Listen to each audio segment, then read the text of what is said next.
Dear students, this presentation is on our 4th semester BA Political Science core paper, Issues in Indian Politics. This paper includes 6 modules. Module 1, Socio-economic factors determining political process in India. Second, Party system and electoral politics. Third, Secularism and Indian democracy. Fourth, marginalized sections. Fifth, major issues in Indian democracy. Sixth, nature of state politics in Kerala. In this presentation, these modules are handled by Ranjit VT, Vaishag RK, and Fatimat Suhara, Assistant Professors, School of Distance Education, University of Calicut.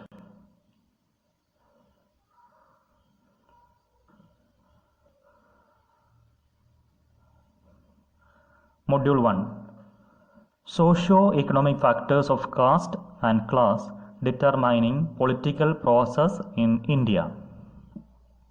Caste. The word caste is derived from the Portuguese word casta, meaning family, race or lineage. Caste in our society refers to a social group where membership is largely decided on the basis of birth. Originally, this group was associated with a specific profession. Caste always rests on differences determined at birth. These differences cannot be changed by individual achievements in the various fields like economic, professional or political. കുടുംബം, വംശം, വംശപരമ്പര എന്നിവ അർത്ഥമാക്കുന്ന കാസ്റ്റ എന്ന Portuguese പദത്തിൽ നിന്നാണ് cast എന്ന വാക്ക് രൂപപ്പെട്ടിരിക്കുന്നത്. ആദ്യകാലങ്ങളിൽ തൊഴിലധിഷ്ഠിതമായ ഒരു സാമൂഹിക വർഗീകരണമായിരുന്നു ഇത് എങ്കിൽ പിന്നീട് ജനനത്തിന്റെ അടിസ്ഥാനത്തിലായി മാറി. എന്നുവെച്ചാൽ ഒരു വ്യക്തിയുടെ ജാതി നിർണ്ണയിക്കപ്പെടുന്നത് അയാളുടെ മാതാപിതാക്കളുടെ ജാതിയുടെ അടിസ്ഥാനത്തിലാവും.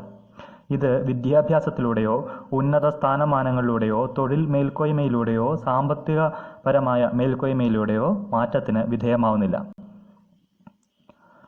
Let's see a definition given by M.N. Srinivas. He defines caste as a hereditary endogamous, usually localized group having a traditional association with an occupation and particular position in the hierarchy of castes. Relations between castes are governed, among other things, by concepts of pollution and purity, and generally maximum commensality occurs within the caste. ഈ ഒരു ഡെഫിനിഷനിലൂടെ കാസ്റ്റിൻ്റെ വ്യത്യസ്ത സവിശേഷതകളെയാണ് നമുക്ക് മനസ്സിലാക്കാനായിട്ട് സാധിക്കുക. ഒന്ന്, hereditary endogamous. പാരമ്പര്യപരമായി ഒരേ ജാതിയിൽ നിന്ന് അല്ലെങ്കിൽ വംശത്തിൽ നിന്ന് മാത്രം വിവാഹം കഴിക്കുന്ന സമ്പ്രദായത്തിനാണ് നമ്മൾ എൻഡോഗമസ് എന്ന് പറയുന്നത്. ഓരോ ജാതിയും എൻഡോഗമസ് ആയിരിക്കും. രണ്ട്, യൂഷ്വലി ലോക്കലൈസ്ഡ് ഗ്രൂപ്പ്. പ്രാദേശികമായിട്ടുള്ള കൂട്ടമായിരിക്കാം ഓരോ ജാതിയും. ഇന്ത്യയിലാണെങ്കിൽ തന്നെ വ്യത്യസ്ത പ്രദേശങ്ങളിൽ നമുക്ക് വ്യത്യസ്ത ജാതിയും ജാതി സമ്പ്രദായങ്ങളുമായിരിക്കും കാണാൻ സാധിക്കുക. മൂന്ന്, having A traditional association with an occupation. പരമ്പരാഗതമായി ഒരേ തൊഴിലിൽ ഏർപ്പെടുന്നവരുടെ കൂട്ടായ്മയാണ് ഒരു ജാതി എന്ന് പറയുന്നത്. Then a particular position in the hierarchy of caste. ജാതി വ്യവസ്ഥതയുടെ ശ്രേണിക്രമത്തിൽ ഓരോ ജാതിയുടെയും സ്ഥാനം കൃത്യമായി നിർണയിക്കപ്പെട്ടിരിക്കുന്നു. ഈ സ്ഥാനമാണ് സമൂഹത്തിലെ അവരുടെ നില അല്ലെങ്കിൽ അന്തസ്സ് അല്ലെങ്കിൽ സ്ഥാനം തീരുമാനിച്ചിട്ടുള്ളത്. ഇതോടൊപ്പം തന്നെ മറ്റൊരു പ്രത്യേകതയാണ് പൊല്യൂഷൻ ആൻഡ് പ്യൂരിറ്റി. ജാതിയുടെ അടിസ്ഥാനത്തിലുള്ള ശ്രേണീക്രമത്തിന് അടിസ്ഥാനപ്പെടുത്തിയിട്ടാണ് ഓരോ ജാതിയുടെയും സാമൂഹിക ഇടപെടലുകളും സാമൂഹിക അകലവും തീരുമാനിക്കപ്പെട്ടിരിക്കുന്നത്. ഈ ശ്രേണിസ്ഥാനം തന്നെയാണ് ഇവരുടെ വിശുദ്ധിയും അശുദ്ധിയും തീരുമാനിച്ചിരിക്കുന്നത്. Caste and society. The group constituting the caste system are differentiated, interacting and interdependent parts of a larger society. They are economically interdependent and occupationally specialized. The members of caste usually share a group norm. There are identifiable symbols of group membership. These symbols range from skin color to cultural features such as language, occupation, dress, and place of residence. An individual is assigned his lifelong and unalterable status according to his parentage. Status is shared by an individual with others of similar birth as per the status assigned to a particular caste. തൊഴിലടിസ്ഥാനത്തിൽ പ്രാവീണ്യം സിദ്ധിച്ചതും സാമ്പത്തികപരമായി പരസ്പരാശ്രയത്തോടെ ജീവിക്കുന്നതുമായ വ്യത്യസ്ത ജാതികൾ അടങ്ങുന്നതാണ് ജാതി വ്യവസ്ഥിതിയിൽ അധിഷ്ഠിതമായ ഒരു സമൂഹം.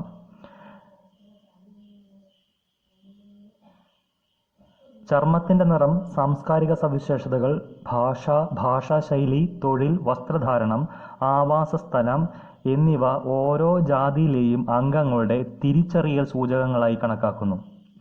ജാതിയിലൂടെ ലഭിക്കുന്ന സാമൂഹിക അന്തസ്സ് ജീവിതാവസാനം വരെ നിലനിൽക്കുന്നതാണ്. Features of the caste system. M.N. Srinivas has listed 9 main features of the caste system. First one, hierarchy. ജാതി വ്യവസ്ഥയിൽ കൃത്യമായ അധികാര ശ്രേണി രൂപീകരിക്കപ്പെട്ടിട്ടുള്ളതും ഇതിൻ്റെ അടിസ്ഥാനത്തിൽ സാമൂഹിക സ്ഥാനം തീരുമാനിക്കപ്പെട്ടിട്ടുള്ളതുമാവുന്നു. Second one, endogamy and hypergamy. Endogamy എന്ന് വെച്ച് കഴിഞ്ഞാൽ സ്വജാതിയിൽ നിന്ന് മാത്രം വിവാഹം കഴിക്കുന്നതിന് അനുവദിക്കുന്ന രീതി അല്ലെങ്കിൽ സമ്പ്രദായത്തിനാണ് എൻഡോഗമി എന്ന് പറയുന്നത്. ഹൈപ്പർഗമി എന്ന് വെച്ചാൽ പുരുഷന്മാർക്ക് കീഴ്ജാതിയിലുള്ള സ്ത്രീകളെ വിവാഹം കഴിക്കാൻ അനുവദിക്കുകയും എന്നാൽ സ്ത്രീകൾക്ക് കീഴ്ജാതിയിലുള്ള പുരുഷന്മാരെ വിവാഹം കഴിക്കാൻ അനുവദിക്കാതിരിക്കുകയും ചെയ്യുന്ന രീതിക്കാണ് ഹൈപ്പർഗമി എന്ന് പറയുന്നത്. Then third one, occupational associations. ഓരോ ജാതിക്കും കുലത്തൊഴിൽ ഉണ്ടായിരിക്കുകയും അതിൻ്റെ അടിസ്ഥാനത്തിലുള്ള കൂട്ടായ്മകൾ ഉണ്ടാവുകയും ചെയ്യുന്നു. 4, restrictions on food, drink and smoking. ജാതി ശ്രേണിയിലെ സ്ഥാനത്തിനനുസരിച്ച് ഭക്ഷണക്രമം ഉൾപ്പെടെ നിഷിദ്ധമായത്, നിഷിദ്ധമല്ലാത്തത് എന്നിങ്ങനെ തീരുമാനിക്കപ്പെട്ടിരിക്കുന്നു. 5th one, distinction in custom, dress and speech. ഓരോ ജാതിയുടെയും ആചാരക്രമം, വസ്ത്രധാരണം, ഭാഷാശൈലി എന്നിവ വ്യത്യസ്തമായിരിക്കും. ഇതും ജാതിയുടെ അടിസ്ഥാനത്തിൽ തീരുമാനിക്കപ്പെട്ടിരിക്കുന്നു. 6th one, pollution. മേൽജാതി കീഴ്ജാതി ബന്ധം വിശുദ്ധിയുടെയും അശുദ്ധിയുടെയും അടിസ്ഥാനത്തിൽ തീരുമാനിക്കപ്പെട്ടിരിക്കുന്നു. കീഴ്ജാതിയുമായുള്ള സമ്പർക്കം അശുദ്ധിക്ക് കാരണമാകുന്നുവെന്ന് ഓരോ ജാതിയും കരുതിപ്പോന്നു. 7th one, rituals and other privileges and disabilities. സവർണരുടേതായിട്ടുള്ള ആചാരാനുഷ്ഠാനങ്ങൾ, ആരാധനകൾ, ദൈവിക സങ്കല്പങ്ങൾ എന്നിവ കീഴ്ജാതികൾക്ക് നിഷിദ്ധമായിരിക്കും. ഓരോന്നിനും അവരുടേതായ ആചാരാനുഷ്ഠാനങ്ങൾ ഉണ്ടായിരിക്കും. 8th one, cast organisation. സാമൂഹിക രാഷ്ട്രീയ ഉന്നമനത്തിനായി അതുപോലെ തന്നെ നിലനിൽപ്പിനായി ജാതീയ സംഘടനകൾക്ക് രൂപം നൽകുന്നു. 9th one, cast mobility. ജാതി വ്യവസ്ഥ വളരെ ഇടുങ്ങിയതും സങ്കുചിതവുമായ ഒന്നാണെങ്കിലും കാലക്രമത്തിൽ കീഴ്ജാതികൾ മറ്റു തൊഴിലുകളിൽ ഏർപ്പെടുന്നതിലൂടെ നഗരവൽക്കരണം പോലുള്ള സാമൂഹിക മാറ്റത്തിലൂടെയും തൻ്റെ ജാതി സ്വത്വത്തിൽ അല്ലെങ്കിൽ സാമൂഹിക സ്ഥാനത്തിന് മാറ്റം വരുത്താൻ ശ്രമിക്കുന്നു. Caste and hierarchy. The caste system is hierarchical in nature. Castes are ranked in terms of the shared intrinsic worth which is ascribed by birth to the individuals who constitute them. Those who are higher in the hierarchy regard themselves as more worthy than those who in the lower ladder. It is a system of institutionalized inequality. ജാതി സമ്പ്രദായം കൃത്യമായി ഒരു സാമൂഹിക ശ്രേണി നിർവചിച്ചിരിക്കുന്നു. ഇതാണ് ഓരോ വ്യക്തിയുടെയും സാമൂഹിക സ്ഥാനം തീരുമാനിക്കുന്നത്. ഓരോ ജാതിയും സ്വയം ഈ ജാതിയേക്കാൾ മേന്മ ഉള്ളവരാണ് എന്ന് കരുതുന്നു. ഇത് സമൂഹത്തിൽ അസമത്വത്തിന് കാരണമാവുകയും ചെയ്യുന്നു. And subcaste. In some castes there are several hundred subcastes. The subcastes are either purely local castes or they constitute associations which are delimited and especially designated according to actual or alleged descent, former or present kind of occupational pursuit or other differences in style of life. The subcaste came to be distinguished from caste due to territorial separateness, mixed origin, occupational distinction, differences in techniques of occupation, dissimilarity of customs, and due to nicknames. ഓരോ ജാതിയിലും പല ഉപജാതികളുണ്ടാവും. പ്രാദേശിക വ്യത്യാസം, ആചാരാനുഷ്ഠാനങ്ങളിലെ വ്യത്യാസം, തൊഴിൽ രീതികളിലെ വ്യത്യാസം എന്നീ പല കാരണങ്ങളാൽ ഉപജാതികൾ രൂപപ്പെടുന്നു.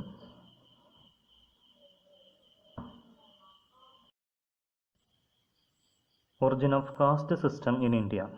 It is believed that the caste system in India originated about 2500 years ago. It is prevalent not only among Hindus but also among Sikhs, Christians and Muslims. The classical example of the caste system is found in the ancient system of Hindu India. Scholars have assigned various origins to it.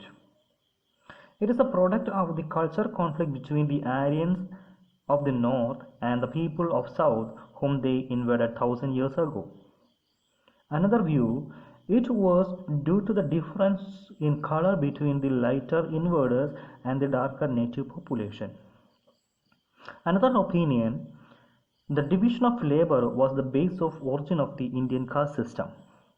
ഏകദേശം 2500 വർഷം മുമ്പ് ആണ് ജാതി വ്യവസ്ഥ ഇന്ത്യയിൽ രൂപപ്പെട്ടതായി കണക്കാക്കുന്നത്. ഹിന്ദു മതത്തിൽ മാത്രമല്ല, സിഖ്, ക്രിസ്ത്യൻ, മുസ്ലിം മതവിഭാഗത്തിലും ഇത് കാണാവുന്നതാണ്. ഇന്ത്യയിലെ ജാതി സമ്പ്രദായത്തിൻ്റെ തുടക്കത്തെ സംബന്ധിച്ച് പല അഭിപ്രായങ്ങളും നിലനിൽക്കുന്നു. ഒന്ന്, ആര്യന്മാരും ദ്രാവിഡന്മാരും തമ്മിലുള്ള സാംസ്കാരിക വൈരുദ്ധ്യവും അതിന്മേലുള്ള സംഘർഷവും ജാതി വ്യവസ്ഥയ്ക്ക് തുടക്കം കുറിച്ചു. രണ്ട്, അധിനിവേശത്തിലൂടെ ആധിപത്യം സ്ഥാപിച്ച വെളുത്ത വർഗ്ഗക്കാരും കറുത്തവരായ പ്രാദേശികവാസികളും തമ്മിലുള്ള വർണ്ണവ്യത്യാസം ജാതി രൂപീകരണത്തിന് കാരണമായി. മൂന്ന്, തൊഴിൽപരമായ വ്യത്യാസം ജാതി വ്യവസ്ഥയിലേക്ക് നയിച്ചു.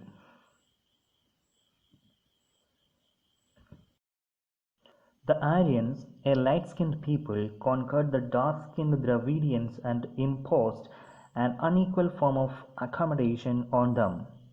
Only the invaders monopolized to become priests, warriors and craftsmen, forcing the Dravidians into laboring jobs. It was this decision along racial lines that marked the beginning of the caste system. Religion seems to have deeply influenced Hindu caste structure. Members of higher caste exploiting the lower caste people, they are known as untouchables. The caste factors dominate Indian social and political life since earliest times. Castes have been one of the basic features of the structure of Indian society.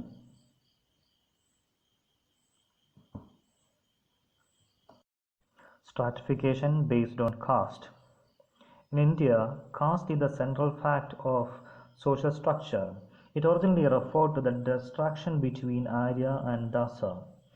Indian society commenced with this fourfold division. The names of those four are given there as Brahmin, Kshatriya, Vaishya, Shudra, who are said to have come from the mouth, the arms, the thighs and the feet of Creator. The upper caste Brahmin, their duty is to teach other caste. Kshatriya, for protecting the society. Vaishyas include the merchants, the craftsmen and farmers. The Shudra, they are hired laborers. Beneath them were the outer caste or untouchables, who were not members of any of the four caste divisions. Indian സാമൂഹ്യ വ്യവസ്ഥയുടെ അടിസ്ഥാന ഘടകമായി ജാതി വ്യവസ്ഥ മാറുകയായിരുന്നു. ആദ്യ കാലഘട്ടങ്ങളിൽ ഇത് ആര്യന്മാരും അടിമകളും എന്ന് പറയുന്ന വേർതിരിവായിരുന്നു ഉണ്ടായിരുന്നെങ്കിൽ പിന്നീട് വർണ്ണാശ്രമ സിസ്റ്റമായി ഇത് മാറുന്നു. വർണ്ണാശ്രമധർമ്മം അനുസരിച്ചിട്ട് 4 വിഭാഗങ്ങളാണ് ഉള്ളത്: ബ്രാഹ്മണർ, ക്ഷത്രിയർ, വൈശ്യർ, ശൂദ്രർ. ഇവരുടെ ഉൽപ്പത്തിയെ സംബന്ധിച്ചിട്ട് ഒരു ഐതിഹ്യം നിലനിൽക്കുന്നുണ്ട്. ബ്രാഹ്മണർ ക്രിയേറ്റർ ആയിട്ടുള്ള എന്ന് വെച്ചാൽ ബ്രഹ്മാവിൻ്റെ വായിൽ നിന്നും ഉടലെടുത്തവരാണെന്നും, ക്ഷത്രിയർ അദ്ദേഹത്തിൻ്റെ കൈകളിൽ നിന്ന് ഉണ്ടായവരാണെന്നും, വൈശ്യന്മാർ ബ്രഹ്മാവിൻ്റെ തുടയിൽ നിന്ന് രൂപം കൊണ്ടവരാണെന്നും, അതോടൊപ്പം ശൂദ്രർ അദ്ദേഹത്തിൻ്റെ പാദങ്ങളിൽ നിന്നും ജനിച്ചവരാണെന്നും ഉള്ള ഒരു ഐതിഹ്യം നിലനിൽക്കുന്നു. അപ്പർ കാസ്റ്റായിട്ടുള്ള ബ്രാഹ്മൺസിൻ്റെ പ്രധാനപ്പെട്ട ഡ്യൂട്ടി എന്ന് പറയുന്നത് വിദ്യാഭ്യാസം നൽകുക എന്നുള്ളതാണ്. അതോടൊപ്പം ആചാര അനുഷ്ഠാനങ്ങൾ നടപ്പിലാക്കുക എന്നത്. ക്ഷത്രിയന്മാർ സമൂഹത്തിൻ്റെ സംരക്ഷണത്തിന് വേണ്ടിയിട്ടുള്ളവരാണ്. വ്യാപാര വ്യവസായികളും കർഷകരുമൊക്കെ അടങ്ങുന്നതാണ് വൈശ്യാസ്. ഈ 3 വിഭാഗങ്ങളെയും സഹായിക്കുന്നതിന് വേണ്ടിയിട്ടുള്ള ലേബേഴ്സ് അല്ലെങ്കിൽ തൊഴിലാളികൾ അടങ്ങുന്നതിനെയാണ് നമ്മൾ ശൂദ്ര എന്ന് പറയുന്നത്. ഈ 4 വർണ്ണങ്ങളിലും പെടാതെ ഉള്ളവരെയാണ് നമ്മൾ ഔട്ടർ കാസ്റ്റ് അല്ലെങ്കിൽ അൺടച്ചബിൾസ് എന്ന് പറയുന്നത്. ഈ അൺടച്ചബിൾസ് അല്ലെങ്കിൽ ഔട്ടർ കാസ്റ്റ് 4 വർണ്ണങ്ങളിലും പെടാത്തവരാണ്. Social reform movements and their impact. Caste is a social custom which all our great preachers and reformers have tried to abolish. There were several socio-religious movements which brought about many changes in the outlook towards a caste-ridden society. The Brahma Samaj, the Arya Samaj, the Ramakrishna Mission movement, and the Theosophical Society, etc., contributed towards this end. There were also protest movements led by Jyotirao Phule of Pune, the non-Brahmin movement in Madras led by EVR, and the movement led by Sri Narayana Guru in Kerala, and the movement led by Ambedkar to remove untouchability. From 1920 onwards, Gandhiji integrated the issue of abolition of untouchability into the national movement and major campaigns and struggles, such as Vaikam and Guruvayur Satyagraha.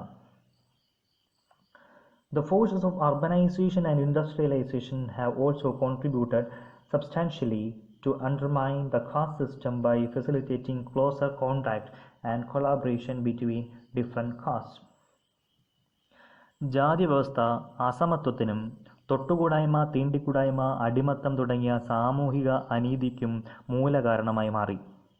Brahmo Samaj, Arya Samajam, Ramakrishna mission, theosophical society തുടങ്ങി നവോത്ഥാന പ്രസ്ഥാനങ്ങൾ ഈ സാമൂഹിക അനീതികൾ ഉന്മൂലനം ചെയ്യുന്നതിനായി പ്രവർത്തിച്ചു. Jyotirao Phule, Ambedkar, EV Ramaswamy Naicker, Sreenarayana ഗുരു, ചട്ടമ്പി സ്വാമികൾ, സഹോദരൻ അയ്യപ്പൻ തുടങ്ങി നിരവധി നവോത്ഥാന നായകന്മാർ തൊട്ടുകൂടായ്മ ഉൾപ്പെടെയുള്ള സാമൂഹിക അനീതിക്കെതിരെ പോരാടി. 1920 മുതൽ തൊട്ടുകൂടായ്മ നിർമ്മാർജ്ജനം ചെയ്യുന്നതിനായുള്ള പോരാട്ടങ്ങളെ ദേശീയ സമരത്തിനോടൊപ്പം ചേർത്ത് നിർത്താൻ ഗാന്ധിജി ശ്രമിച്ചു. ഉദാഹരണത്തിന് വൈക്കം സത്യാഗ്രഹം, ഗുരുവായൂർ സത്യാഗ്രഹം പോലുള്ളവ. നഗരവൽക്കരണവും വ്യാവസായികവൽക്കരണവും ജാതിബോധം ഇല്ലാതാക്കുന്നതിനും മനുഷ്യർ തമ്മിൽ അടുത്തിടപഴകുന്നതിനുമുള്ള സാഹചര്യം ഉണ്ടാക്കി. Role of caste in Indian politics. Several castes have used politics in their attempt to better their condition or to achieve their goals. Use of politics or political means to secure governmental benefits and representation on legislature and political bodies. Associations of castes have become the hallmark of political mobilization. Members of certain caste group who were considered low or the lowest in socio-economic hierarchy a few decades ago now federate together into a common organization and then press for their demands. ജാതി വ്യവസ്ഥ മൂലമുള്ള ചില സാമൂഹിക അനീതികൾ ഇല്ലാതാക്കാനായി എങ്കിലും ജാതിയോ ജാതിബോധമോ ഇല്ലാതാക്കാനായില്ല. പുതിയ രാഷ്ട്രീയ സാഹചര്യത്തിൽ അവർ തങ്ങളുടെ പ്രാതിനിധ്യം ഉറപ്പിക്കാൻ സംഘടനാപരമായി വളർന്നു. സമ്മർദ്ദ സംഘടനകൾ മാത്രമല്ല, രാഷ്ട്രീയ പാർട്ടികൾ വരെ രൂപീകരിക്കപ്പെട്ടു. ഗവൺമെന്റിൽ നിന്നുള്ള ആനുകൂല്യം, വിദ്യാഭ്യാസ തൊഴിൽ മേഖലയിലെ സംവരണം, നിയമസഭയിലെ സംവരണം, സാംസ്കാരിക തനിമ നിലനിർത്തൽ ഇങ്ങനെയുള്ള ആവശ്യങ്ങൾ നിറവേറ്റുന്നതിനായി ഇവർ രാഷ്ട്രീയ മാർഗങ്ങളും സമ്മർദ്ദ തന്ത്രങ്ങളും ഉപയോഗിച്ചു തുടങ്ങി. ഇന്ന് ഇന്ത്യൻ രാഷ്ട്രീയത്തിലെ ഒരു നിർണായക ഘടകമായി ജാതി മാറി. Role of caste in elections. During elections the role of caste becomes very important. The selection of a candidate from a particular constituency is done keeping in view the caste considerations. The candidate should belong to the dominant caste or should be able to get support from a particular caste or caste. A candidate belongs to a caste which has the majority in the area has a fair chance of getting elected. People, also generality, tend to support the candidate of their respective caste. തെരഞ്ഞെടുപ്പ് രാഷ്ട്രീയത്തിൽ ഏറ്റവും അധികം പ്രാധാന്യം വഹിക്കുന്ന ഒന്നായി ജാതിയും ജാതി സംഘടനകളും മാറിയിരിക്കുന്നു. നിയോജകമണ്ഡലങ്ങളിലെ സ്ഥാനാർത്ഥികളെ നിർണയിക്കുന്ന സാഹചര്യങ്ങളിൽ ആ നിയോജകമണ്ഡലത്തിലെ ഭൂരിപക്ഷ സമുദായത്തെ കൂടി പരിഗണിച്ചുകൊണ്ടാവും ചെയ്യുക. ഭൂരിപക്ഷ സമുദായത്തിൽപ്പെടുന്നയാളോ ഭൂരിപക്ഷ സമുദായത്തിൻ്റെ സപ്പോർട്ട് ലഭിക്കുകയോ ചെയ്യുന്ന ആൾക്കായിരിക്കും ജയിക്കാനുള്ള സാധ്യത കൂടുതലുണ്ടാവുക.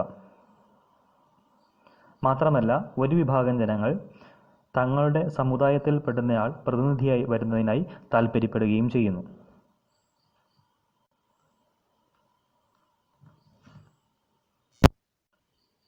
As a result, the caste association play a major role during the election.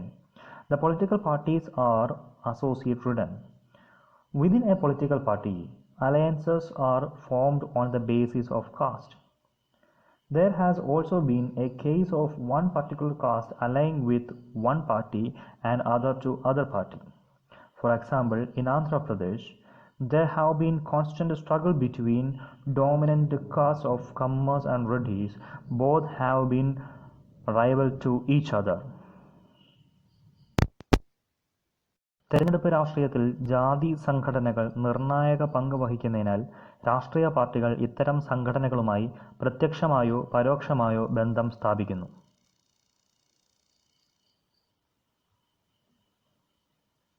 Now come to another social stratification, that is class. Classes may be decided in terms of propertied and non-propertied or producing or non-producing classes. People are usually classified into upper, middle and lower classes. Social stratification, especially in the more developed societies, is based on class. സാമൂഹിക വർഗീകരണത്തിൻ്റെ മറ്റൊരു മാനദണ്ഡമാണ് class, പ്രത്യേകിച്ചും വികസിത സമൂഹങ്ങളിൽ. സമ്പത്തിൻ്റെ അടിസ്ഥാനത്തിൽ upper class, middle class, lower class എന്നിങ്ങനെ തരംതിരിച്ചിരിക്കുന്നു. Definitions. Max Weber defines class as aggregates of individuals who have the same opportunities of acquiring goods, the same exhibited standard of living. Then Morris Ginsburg says, class in modern society may be described as groups of individuals who, through common descent, similarity of occupation, wealth and education, have come to have a similar mode of life, a similar stock of ideas, feelings, attitudes and forms of behavior, and who, on any or all these grounds, meet one another on equal terms and regard themselves, although with varying degrees of explicitness, as belong to one group. Then Marxist definition of class refers to any aggregate of persons who play the same part in production mechanism. വിഭവ സമാഹരണത്തിനുള്ള കഴിവ്, ഒരേ ജീവിത സാഹചര്യം, വിദ്യാഭ്യാസം, തൊഴിൽ എന്നിവയുടെ അടിസ്ഥാനത്തിലാണ് ഓരോ ക്ലാസ്സിനെയും വർഗീകരിക്കുക. മാക്സിൻ്റെ അഭിപ്രായത്തിൽ ഉൽപാദന പ്രക്രിയയിൽ ഒരേ പങ്ക് വഹിക്കുന്നവരെ ഒരേ വർഗമായിട്ട് അല്ലെങ്കിൽ ക്ലാസ്സായിട്ട് കണക്കാക്കാം. From a society of status to one of class occurred in Greece during the 7th and 6th century BC and in Rome somewhat later. The development of capitalism, the growth of large-scale industry, and advance in science and technology contributed significantly in determining the class composition. The possession of property was the main yardstick to determine the class. Class അടിസ്ഥാനത്തിലുള്ള സാമൂഹിക വർഗീകരണം ഏതാണ്ട് 7ാം നൂറ്റാണ്ടിലാണ് പ്രാരംഭം കുറിച്ചെങ്കിലും ക്യാപിറ്റലിസത്തിൻ്റെ വളർച്ചയോടെയാണ് ഇത് വളരെ പ്രകടമാകുന്നത്.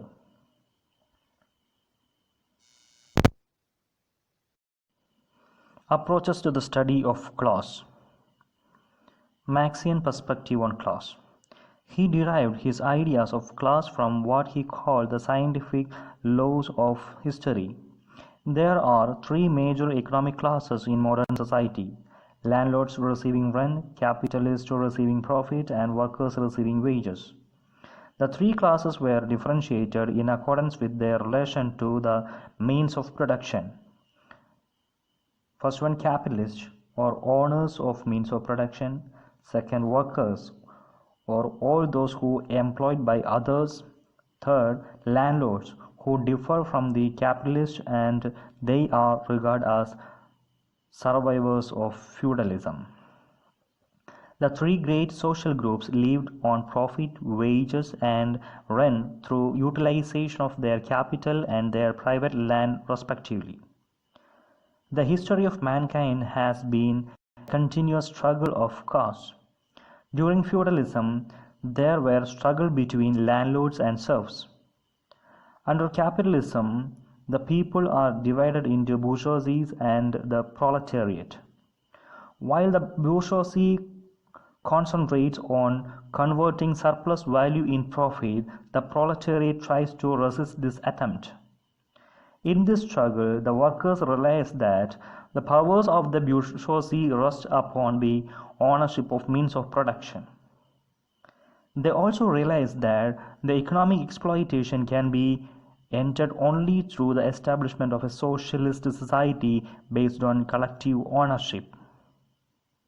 ചരിത്രത്തെ ശാസ്ത്രീയമായി വിശകലനം ചെയ്തുകൊണ്ടാണ് മാർക്സ് ക്ലാസ് എന്ന തൻ്റെ ആശയത്തെ വിശദീകരിക്കുന്നത്. ആധുനിക സമൂഹത്തിൽ സാമ്പത്തിക അടിസ്ഥാനത്തിൽ 3 ക്ലാസുകളാണ് ഉള്ളത്: ഭൂവുടമകൾ, ക്യാപിറ്റലിസ്റ്റുകൾ, തൊഴിലാളികൾ. മാനവ ചരിത്രം തുടർച്ചയായ വർഗ സംഘർഷങ്ങളാണ്. ഫ്യൂഡലിസത്തിൽ ഭൂവുടമകളും അടിയാന്മാരും തമ്മിലാണെങ്കിൽ ക്യാപിറ്റലിസത്തിൽ മുതലാളികളും തൊഴിലാളികളും തമ്മിലാണ്. ചൂഷിതരാണ് എന്ന തിരിച്ചറിവ് തൊഴിലാളികളെ വർഗ സമരത്തിലേക്ക് നയിക്കുന്നു. ചൂഷണത്തിൽ നിന്ന് മുക്തമായ ഒരു സമൂഹം സോഷ്യലിസ്റ്റ് സമൂഹമാണെന്നും അതിലൂടെ വർഗരഹിത രാഷ്ട്രരഹിത സംവിധാനം രൂപീകരിക്കണമെന്നും മാർക്സ് അഭിപ്രായപ്പെടുന്നു. Max Weber's class model. The term class refers to any group of people that is found in the same class situation. Weber reserved the concept of class for economically determined stratification of the society. He defined a class as being composed of people who have life chances in common as determined by their power to dispose of goods and skills for the sake of income. He considered property as class assets but did not consider it as the only criterion of class. Weber argued that the social and economic order is merely the way in which economic goods and services are distributed and used. The other dimension which Weber did emphasize was status. Weber defines it as the positive or negative estimation of honor or prestige received by individuals. Status involves perception of how an individual is valued by others. Weber regarded economic class as important primarily because it is perceived as a cause of status. Status refers to factors such as family origin, manners, education, and the like. Weber defined power as the chance of a man and or group to realize their will even against the opposition of others. വർഗീകരണത്തിനുള്ള ഒരു മാനദണ്ഡമാണെങ്കിലും അത് മാത്രമല്ല max വെബറിൻ്റെ പരിഗണന. Social status ഒരു പ്രധാന പരിഗണനയായി അദ്ദേഹം കണക്കാക്കുന്നു. ഒരു വ്യക്തിയെ സമൂഹത്തിലുള്ളവർ എങ്ങനെ മതിക്കുന്നു എന്നത് സോഷ്യൽ സ്റ്റാറ്റസിൻ്റെ അടിസ്ഥാനത്തിലാണ്. സമ്പത്ത് ഇതിൻ്റെ ഒരു പ്രധാന ഘടകമാണെങ്കിലും കുടുംബമഹിമ, വിദ്യാഭ്യാസം എന്നിവ കൂടി പരിഗണിക്കുന്നു. Let's go through a comparison of caste and class. The caste system is an Indian peculiarity and uniqueness, but the class system is prevalent in all modern societies. Collectivity is taken as a unit in the caste system, but individuals are taken as units in the class system. The provisions of caste councils or panchayat is found in the caste system for regulating the caste affairs, but in class system does not provide a council to regulate affairs pertaining to a class. Then in the case of caste, rules regarding commensality are strictly enforced in the caste system.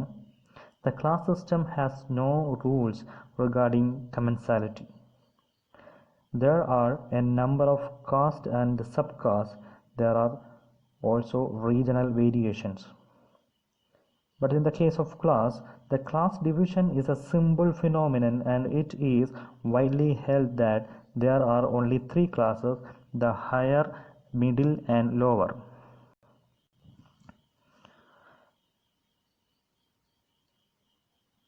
It is based on the religious order, and people accept their fate due to their belief in the doctrine of Varna.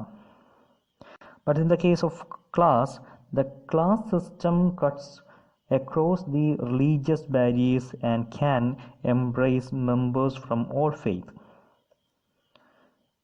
Then caste is a very parochial concept, and it is difficult to leave one's own caste. Class is a broad concept, and one changes his class at birth. Thank you for watching this presentation. Thank you.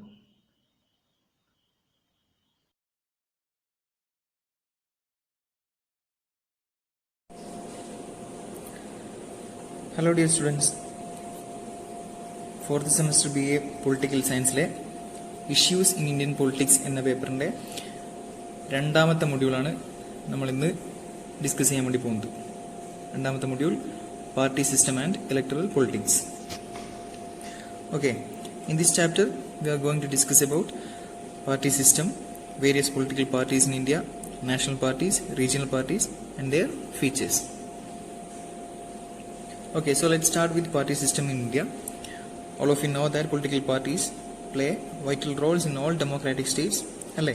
ജനാധിപത്യ സംവിധാനത്തിനകത്ത് രാഷ്ട്രീയ സംഘടനകൾക്ക് വളരെ വലിയ പ്രാധാന്യമാണുള്ളത്. So, almost all modern societies have some sort of party system, which means a successful democracy requires a healthy party system for its existence. Okay, next we can discuss about the meaning and role of political parties. Human beings have always organized themselves in groups and larger formations, and political parties have emerged as one of these human organization. അതായത് മനുഷ്യർ എല്ലായ്പ്പോഴും ഏതെങ്കിലും തരത്തിൽ സംഘടിതമാണ്. മനുഷ്യരുടെ ഇത്തരം സംഘടനകളിൽ ഒന്നായാണ് political party രൂപം കൊണ്ടിട്ടുള്ളത്. By a political party we mean a group of citizens more or less organized who hold common views, ideas on public questions, and acting as a political unit seeks to obtain control of the government. ഒരു രാജ്യത്തിന്റെ രാഷ്ട്രീയ വ്യവസ്ഥയെക്കുറിച്ച് പൊതുവായ ചില തത്വങ്ങളും ലക്ഷ്യങ്ങളും പങ്കിടുന്ന ഒരു സംഘടിത രൂപമാണ് രാഷ്ട്രീയ പാർട്ടികൾ. Okay, political parties which run the government are called ruling party, അതായത് ഭരണപക്ഷം. In a coalition government there may be more than one ruling party. For example, Keralam ഇപ്പോൾ ഭരിക്കുന്നത് LDF എന്ന മുന്നണിയാണ്. അതിൽ ഏതൊക്കെ പൊളിറ്റിക്കൽ പാർട്ടികളാണുള്ളത്? CPIM, CPI, Janata Dal S, NCP, അങ്ങനെ നിരവധി പാർട്ടികൾ ചേർന്നതാണ് LDF എന്ന മുന്നണി. സോ ഇവരൊക്കെ ruling പാർട്ടികളാണ്. And those who sit in the opposition and criticize and analyze the performance of the ruling party are called opposition parties അഥവാ പ്രതിപക്ഷം. So now let's discuss about the essential features of political parties. First one, it must be an organized body of people with a formal membership. Second one, it must have clearly spelled out policies and programs. Third one, its members should agree with its ideology, policies and programs. And the fourth one, it must aim at getting power through the democratic process. And the fifth one, it must have a clear and acceptable leadership. And last one, it must focus on broad issues and major areas of government policies. Okay, now we can go through the evolution and nature of Indian party system. In India, party system originated in the late 19th century as a response to the British colonial rule. During this period, the party system represented an assertion of national solidarity for national liberation and a vision for new India. 1885 ഒരു political platform എന്ന നിലയിൽ Indian National Congress രൂപീകരിച്ചത് മുതലാണ് ഇന്ത്യയിൽ party system ആരംഭിക്കുന്നത്. പിന്നീട് മറ്റ് പല പാർട്ടികളും രൂപീകരിക്കുകയാണ് ഉണ്ടായത്. And let's now examine the main features of Indian party system. Okay, first one, it's a multi-party system. The size of the country, the diversified character of Indian society, the adoption of universal adult franchise, the peculiar type of political process, and other factors have given rise to a large number of political parties. In fact, India has the largest number of political parties in the world. 2019 Lok Sabha തെരഞ്ഞെടുപ്പിന്റെ സമയത്ത് 7 national പാർട്ടികളും 52 state പാർട്ടികളും register ചെയ്തിട്ടുള്ളതും എന്നാൽ unrecognised ആയിട്ടുള്ളതുമായ 2354 രാഷ്ട്രീയ പാർട്ടികളുമാണ് ഇന്ത്യയിലുള്ളത്. Second feature says that it was a one dominant party system. In spite of the multi-party system, the political scene in India was dominated for a long period by the Congress. അതുകൊണ്ട് തന്നെയാണ് പ്രശസ്തനായ political scientist Rajani Kothari Indian party സിസ്റ്റത്തെ one party dominance system അല്ലെങ്കിൽ Congress system എന്ന് വിളിച്ചിട്ടുള്ളത്. But the dominant position enjoyed by the Congress has been declining since 1967 with the rise of regional parties and other national parties like Janata Party, Janata Dal and BJP, leading to the development of a competitive multi-party system. And the third feature says about the mushroom growth of political parties, because in India the law does not regulate the formation and functioning of political parties. Another significant feature of the Indian party system is the emergence of a large number of regional parties and their growing role. They have become the ruling parties in various states like DMK or AIADMK in Tamil Nadu, Akali Dal in Punjab, Assam Gana Parishad in Assam, and so on. And the fifth point about the role of caste and communal forces. Caste and community play an important role in the working of Indian party system. ചില പാർട്ടികൾ പ്രത്യക്ഷത്തിൽ തന്നെ വർഗീയ സ്വഭാവമുള്ളതാണ്. അതേപോലെ secular ആണെന്ന് പ്രത്യക്ഷത്തിൽ അവകാശപ്പെടുന്ന പല പാർട്ടികളും വർഗീയതയെ കൂട്ടിപ്പിടിക്കുന്നവയുമാണ്. Next, the sixth one, explain about the lack of clear ideology. Okay, except the BJP and the two communist parties, that is CPI and CPIM, all other parties do not have a clear-cut ideology. But almost every party, including some of the so-called ideological parties, is guided by only one consideration, that is power capture. Adhikaram എന്നൊരു ലക്ഷ്യം മാത്രം. Next feature says about role of individuals. As we know, some parties are organized around an eminent leader who becomes more important than the party and its ideology. Parties are known by their leaders rather than by their manifesto. Okay. And the eighth point describes about defections. Factionalism, defections, splits, mergers, fragmentation, polarization, and so on have been an important aspect of the functioning of political parties in India. അധികാരത്തിന് വേണ്ടിയുള്ള അതിയായ ആഗ്രഹം ചില രാഷ്ട്രീയക്കാർ party വിടുന്നതിനും മറ്റ് സംഘടനകളിൽ ചേരുന്നതിനും പുതിയ party രൂപീകരിക്കുന്നതിനുമൊക്കെ കാരണമായി. And the ninth point is about organizational drawbacks, which means except the communist parties and the BJP, no party in India can claim some sort of party organization. മറ്റു പാർട്ടികൾ എന്ന് പറയുന്നത് കൃത്യമായ മെമ്പർഷിപ്പ് ഇല്ലാത്ത സംഘടനാ രീതിയോ അച്ചടക്കമോ ഇല്ലാത്ത വെറും ആൾക്കൂട്ടങ്ങളുടെ രൂപത്തിലാണ്. Most parties maintain no membership registers, keep no accounts and hold no organizational elections. And the last point is about fragmented opposition.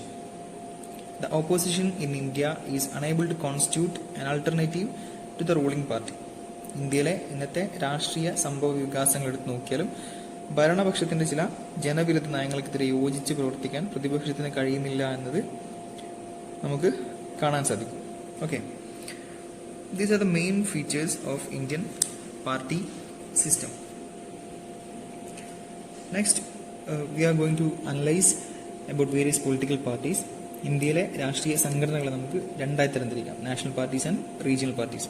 First of all, we are going to discuss about national parties. After the 2019 general election, there were 8 national parties. They are Bahujan Samaj Party, BSP, Bharatiya Janata Party or BJP, Communist Party of India CPI, Communist Party of India Marxist CPIM, Indian National Congress INC, Nationalist Congress Party NCP, All India Trinamool Congress AITMC, National People's Party NPP. Okay, these are the 8 national parties in India presently.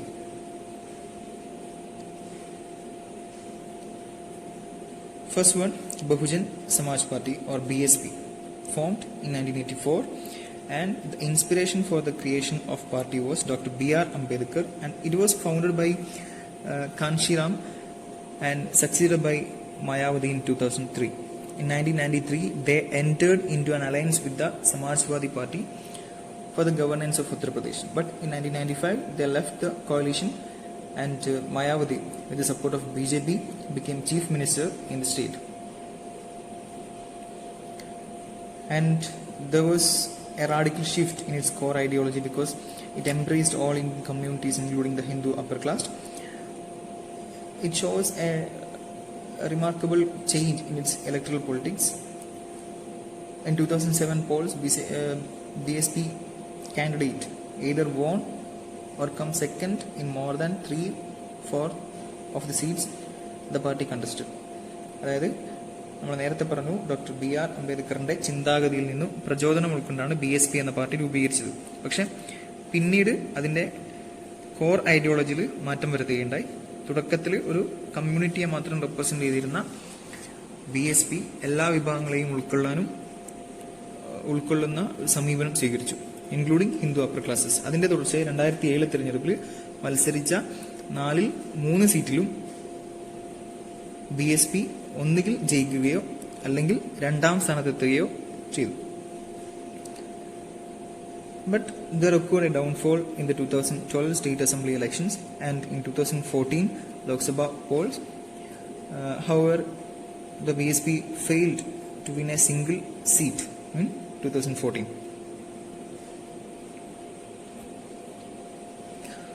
Next, Bharatiya Janata Party or BJP. It was formed in 1980, and since 1989 it has been trying to extend its base in South India also, and notably through Anyway. 1980 രൂപീകരിച്ചത് മുതൽ BJP ഘട്ടം ഘട്ടമായി അതിന്റെ സീറ്റുകൾ വർദ്ധിപ്പിച്ചുകൊണ്ടിരിക്കുകയാണ്. And today BJP has emerged as a significant national party. BJP traces its roots to the Bharatiya Janasangh, which was established in 1951, and Janasangh subsequently reorganized itself as a BJP under the leadership of A.B. Vajpayee, L.K. Advani and Murali Manohar Joshi. Arigana A.B. Vajpayee, L.K. Advani and Murali Manohar Joshi. CPI or Communist Party of India is another important national party formed in 1926, and it remained as an illegal organization until 1942. 1964 ആദ്യത്തെ വിഭജനത്തോടെ CPI 2 പാർട്ടിയായി മാറി. ഒന്ന് communist party of India, അത് CPI. 2 communist party of India Marxist, അത് CPIM. New political leadership in the Soviet Union and the ongoing process of de-Stalinization under Khrushchev also affected Indian politics, because the Soviets decided to befriend with Nehru government, and this change in Soviet foreign policy forced the CPI to alter its course of action. CPI supported Indian foreign policy and extended its full support to all progressive policies of Indian government. Now, just look at the electoral performance of CPI.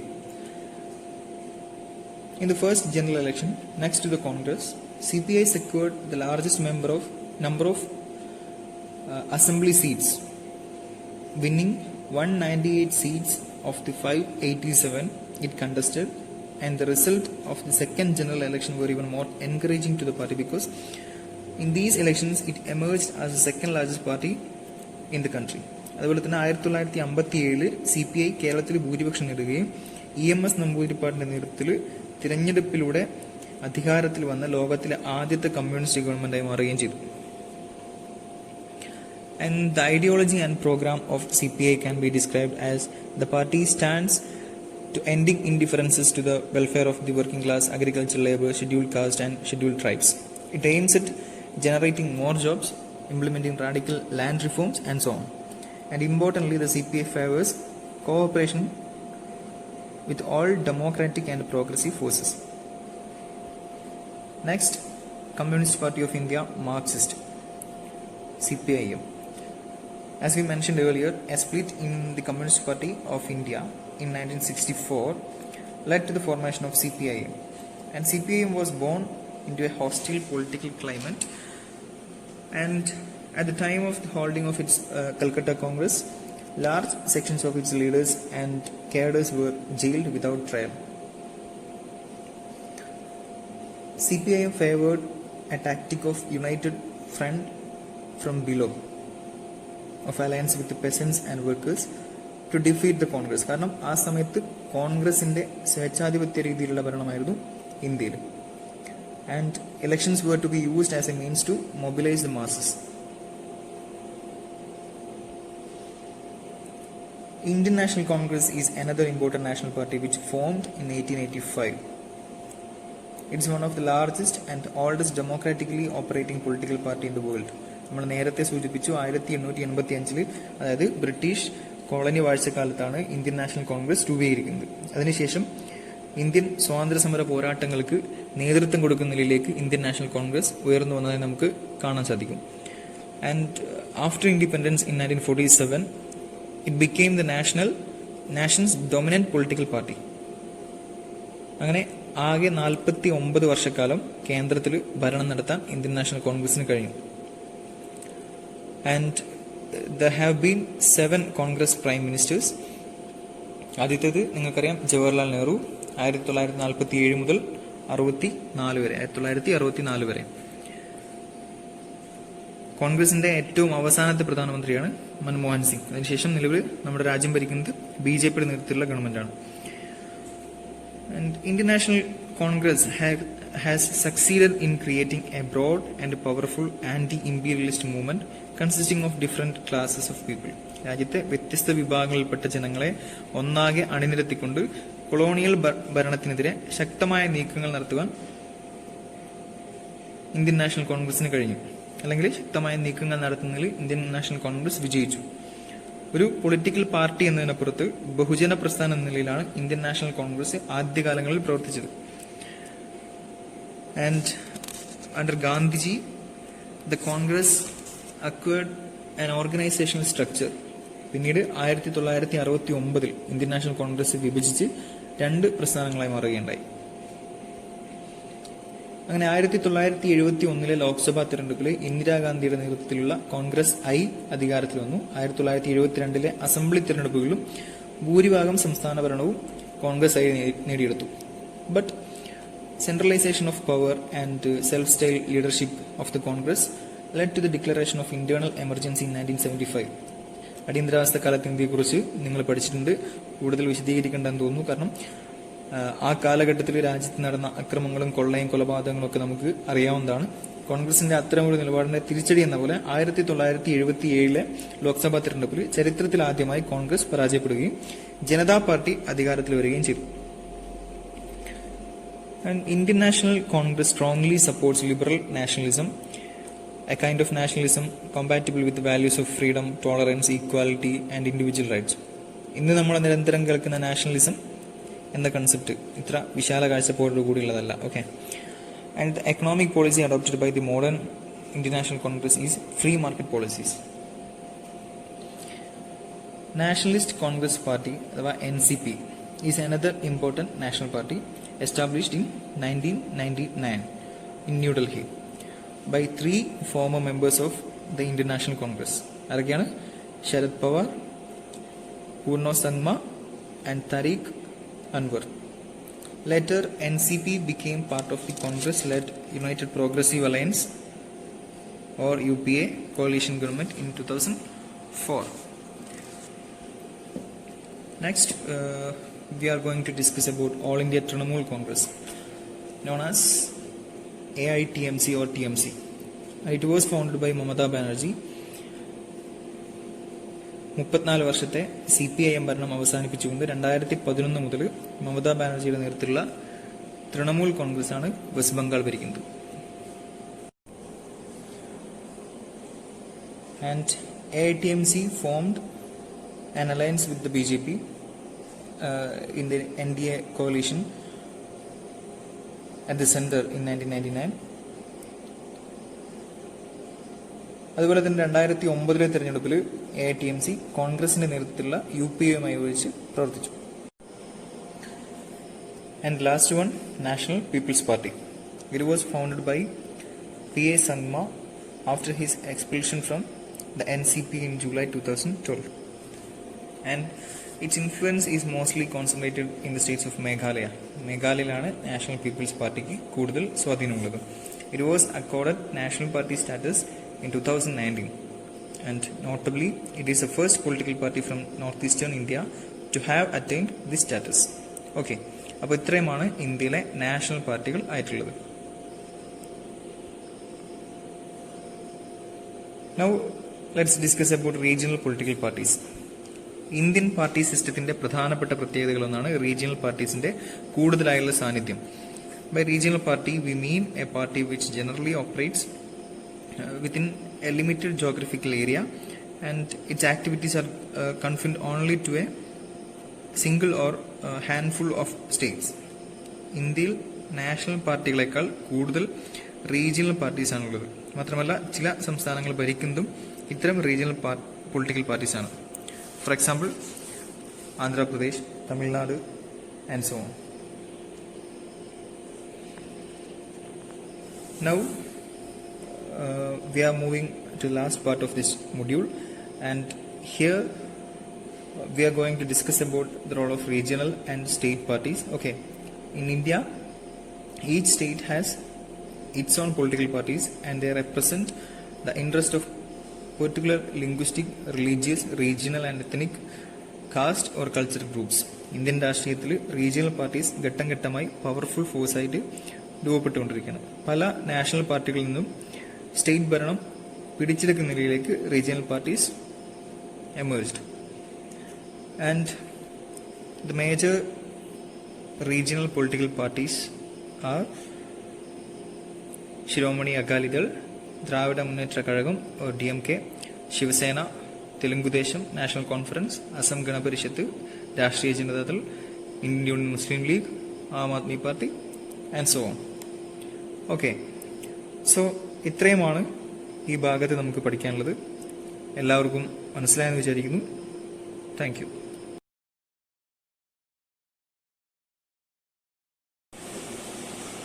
Dear students, here we are going to discuss the third module, that is Secularism and Indian Democracy, Theory and Practice, from the paper Issues in Indian Politics. A state is characterized as secular when it has no official established religion and it does not discriminate among its citizens on the basis of religion.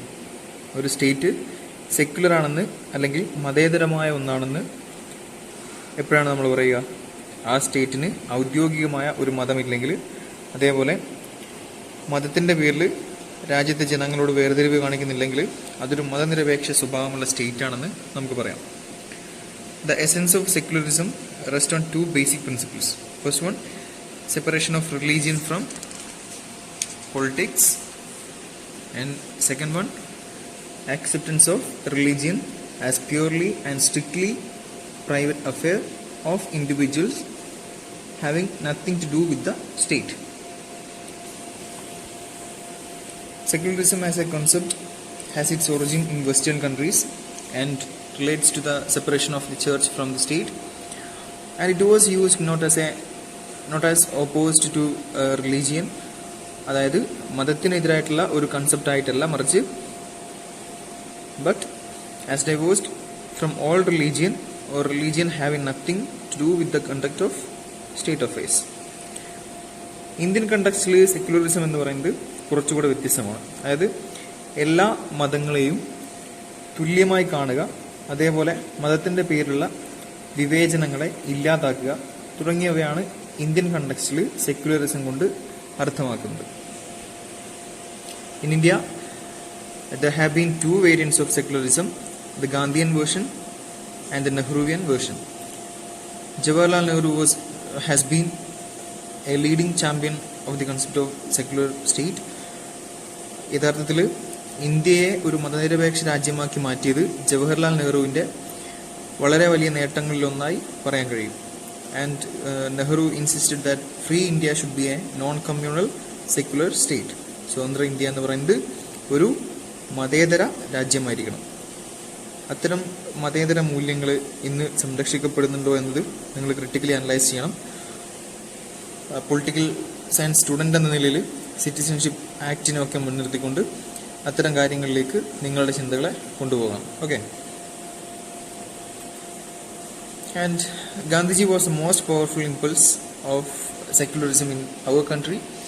In 1928, Gandhiji declared that after long study and experience, I have come to this conclusion that all religions are true, all religions have some errors in them, and all religions are almost as dear to me as my own in Hinduism. Gandhiji എന്താ പറഞ്ഞത്? എല്ലാ മതങ്ങളും ശരിയാണ്, എല്ലാ മതങ്ങൾക്കും അതിൻ്റെതായ തെറ്റുകുറ്റങ്ങളുണ്ട്. എൻ്റെ മതമായ ഹിന്ദു മതത്തെ പോലെ തന്നെ എല്ലാ മതങ്ങളും എനിക്ക് പ്രിയപ്പെട്ടതാണ്. ഇതാണ് ഗാന്ധിജി പറഞ്ഞത്. ചുരുക്കത്തിൽ എല്ലാ മതങ്ങളും ഒന്നു തന്നെയാണെന്നാണ് ഗാന്ധിജി സൂചിപ്പിക്കുന്നത്. The Constitution of India stands for a secular state, and the Constitution not only guarantees a person's freedom of religion and conscience, but also ensures freedom for one who has no religion. അതായത് മതത്തിൽ വിശ്വസിക്കാനുള്ള അവകാശം മാത്രമല്ല, ഒരു മതത്തിലും വിശ്വസിക്കാതെ ജീവിക്കാനുള്ള അവകാശവും ഭരണഘടന നമുക്ക് നൽകുന്നുണ്ട്. ഇനി നമുക്ക് ഇന്ത്യൻ കോൺസ്റ്റിറ്റ്യൂഷനിലെ സെക്യുലറിസമായിട്ട് ബന്ധപ്പെട്ട ചില പ്രധാന ഭാഗങ്ങൾ നോക്കാം. We know that our constitution has a preamble which is very important. It says that we the people of India having solemnly resolved to constitute India into a sovereign, socialist, secular, democratic republic. ഇങ്ങനെയാണ് preamble തുടങ്ങുന്നത്. ഇതിൽ രണ്ട് വാക്കുകൾ, അതായത് socialist, secular എന്നീ വാക്കുകൾ പ്രിയാമ്പിളിൽ ഇല്ലായിരുന്നു. പക്ഷെ പിന്നീട് 1976 42nd കോൺസ്റ്റിറ്റ്യൂഷണൽ അമെൻമെന്റിലൂടെ പ്രിയാമ്പിളിൽ ഭേദഗതി വരുത്തുകയും സോഷ്യലിസ്റ്റ്, സെക്യുലർ എന്നീ വാക്കുകൾ കൂട്ടിച്ചേർക്കുകയും ചെയ്തു. 42nd അമെൻമെന്റ് നമ്മളതിനെ മിനി കോൺസ്റ്റിറ്റ്യൂഷൻ എന്നാണ് പറയുന്നത്, അല്ലേ? അപ്പോൾ ആ അമെൻമെന്റിനെ കുറിച്ച് നിങ്ങൾ കൂടുതൽ മനസ്സിലാക്കി വെക്കുന്നത് നല്ലതായിരിക്കും. Okay. And article 14 grants equality before the law and equal protection of the law to all. നമുക്ക് ചില മൗലിക അവകാശങ്ങളുണ്ട്, ഫണ്ടമെന്റൽ റൈറ്റ്സ്. അത് ഇന്ത്യൻ ഭരണഘടനയിൽ കൃത്യമായി പ്രതിപാദിച്ചിട്ടുണ്ട്. അതിലെ ആർട്ടിക്കിൾ 14 പ്രകാരം നിയമത്തിന് മുമ്പിൽ നമ്മൾ തുല്യരായിരിക്കും, ജാതി മത വേർതിരിവുകളൊന്നും ഉണ്ടാകില്ല. And article 15 enlarges the concept of secularism to the widest possible extent by prohibiting discrimination on grounds of religion, race, caste, sex or place of birth. And Article 16 guarantees equality of opportunity to all citizens without any discrimination. Under Article 29 and 30, certain cultural and educational rights are guaranteed. Article 29 guarantees the right to any section of the citizens residing in any part of the country having a distinct language, script or culture of its own to conserve the same. And Article 30 provides that all minorities, whether based on religion or language, shall have the right to establish and administer education institutions of their choice. Okay. Now let us discuss about the threat to secularism. As we know, India is a secular state. However, we find traces of communal elements which pose serious threat to the secular fabric of Indian society and polity. നമ്മുടെ സമൂഹത്തെയും ഭരണ സംവിധാനത്തെയും ആകെ ബാധിക്കുന്ന തരത്തിൽ സെക്യുലറിസത്തിന് വെല്ലുവിളിയായി വർഗീയതയെ നമുക്ക് കാണാൻ സാധിക്കും. അത്തരം വെല്ലുവിളികൾ ഇല്ലാതാക്കാൻ എന്ത് ചെയ്യണം? Each community must respect the sentiments of the other, and we must undoubtedly ensure that there is no oppression of the minorities, ന്യൂനപക്ഷങ്ങളെ അടിച്ചമർത്തുന്ന നില ഉണ്ടാകരുത്. മാധ്യമങ്ങൾ ദുരുപയോഗം ചെയ്യാതെ നോക്കേണ്ടതുണ്ട്. അതുപോലെ ഈ മൂല്യങ്ങളെല്ലാം ഉയർത്തിപ്പിടിക്കുന്ന തരത്തിലുള്ള വിദ്യാഭ്യാസ സമ്പ്രദായം നടപ്പിലാക്കണം. ഇനി നമുക്ക് കമ്മ്യൂണലിസം എന്നതുകൊണ്ട് എന്താണ് ഉദ്ദേശിക്കുന്നതെന്ന് നോക്കാം. Communalism, as we understand it in our country, is blind loyalty to one's own religious group, and communalism is associated with religious fundamentalism and dogmatism. Communalism എന്നത് മത മൗലികവാദവുമായി ബന്ധപ്പെട്ട് കിടക്കുന്നു. And in its extreme form, communalism claims nationhood for the community concerned and seek to raise it to the status of a sovereign. അല്ലേ? ഹിന്ദു രാഷ്ട്രവാദവും ഇസ്ലാം രാഷ്ട്രവാദവും ഒക്കെ നമ്മൾ ഇന്ത്യയിൽ ഉൾപ്പെടെ കേൾക്കുന്നതാണ്. ഇന്ത്യയിൽ വർഗീയവാദം ഉടലെടുക്കുന്നത് colony വാഴ്ചക്കാലത്താണ്. And today the issue of communalism has taken such an acute form that this had overtaken other issues like poverty and unemployment. വർഗീയ കലാപങ്ങൾ വർദ്ധിച്ചു വരാൻ തുടങ്ങി. And the strategies adopted by communal forces to mobilize the masses have been largely in terms of appeal to religious sentiments. ഈ strategy work ചെയ്തതായിട്ട് നമ്മൾ കണ്ടിരുന്നു. എവിടെ? രാമജന്മഭൂമി വിഷയവുമായി ബന്ധപ്പെട്ട് ബാബറി മസ്ജിദ് പൊളിക്കുകയും തുടർന്ന് ഇന്ത്യയിൽ നടന്ന വർഗീയ കലാപങ്ങളും ഈ ഒരു സ്ട്രാറ്റജി പിന്തുടർന്നതാണ്. നമ്മുടെ രാജ്യത്തിന്റെ ഐക്യത്തെയും സമാധാന അന്തരീക്ഷത്തെയും കാര്യമായി ബാധിക്കുന്ന നിലക്ക് വർഗീയത വളർന്നു വന്നിരിക്കുകയാണ്. Next, growth of communalism in India pre independence period. സ്വാതന്ത്ര്യത്തിന് മുമ്പ് ഇന്ത്യയിൽ വർഗീയത എങ്ങനെയാണ് വളർന്നു നോക്കാം. During the freedom struggle, two kinds of ideologies emerged. First one, that tried to unite Indian people as a nation irrespective of their regional, religious, caste and class differences.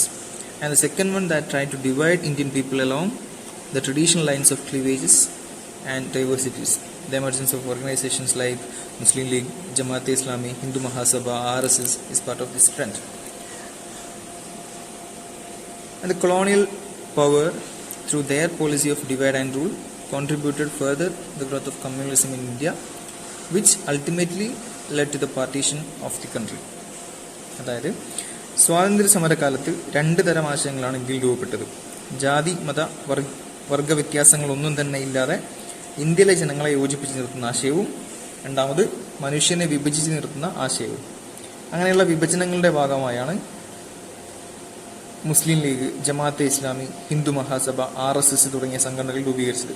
പക്ഷെ ഈ അവസരത്തെ മുതലെടുത്ത യഥാർത്ഥത്തിൽ കൊളോണിയൽ റൂളേഴ്സ് ആയിരുന്നു.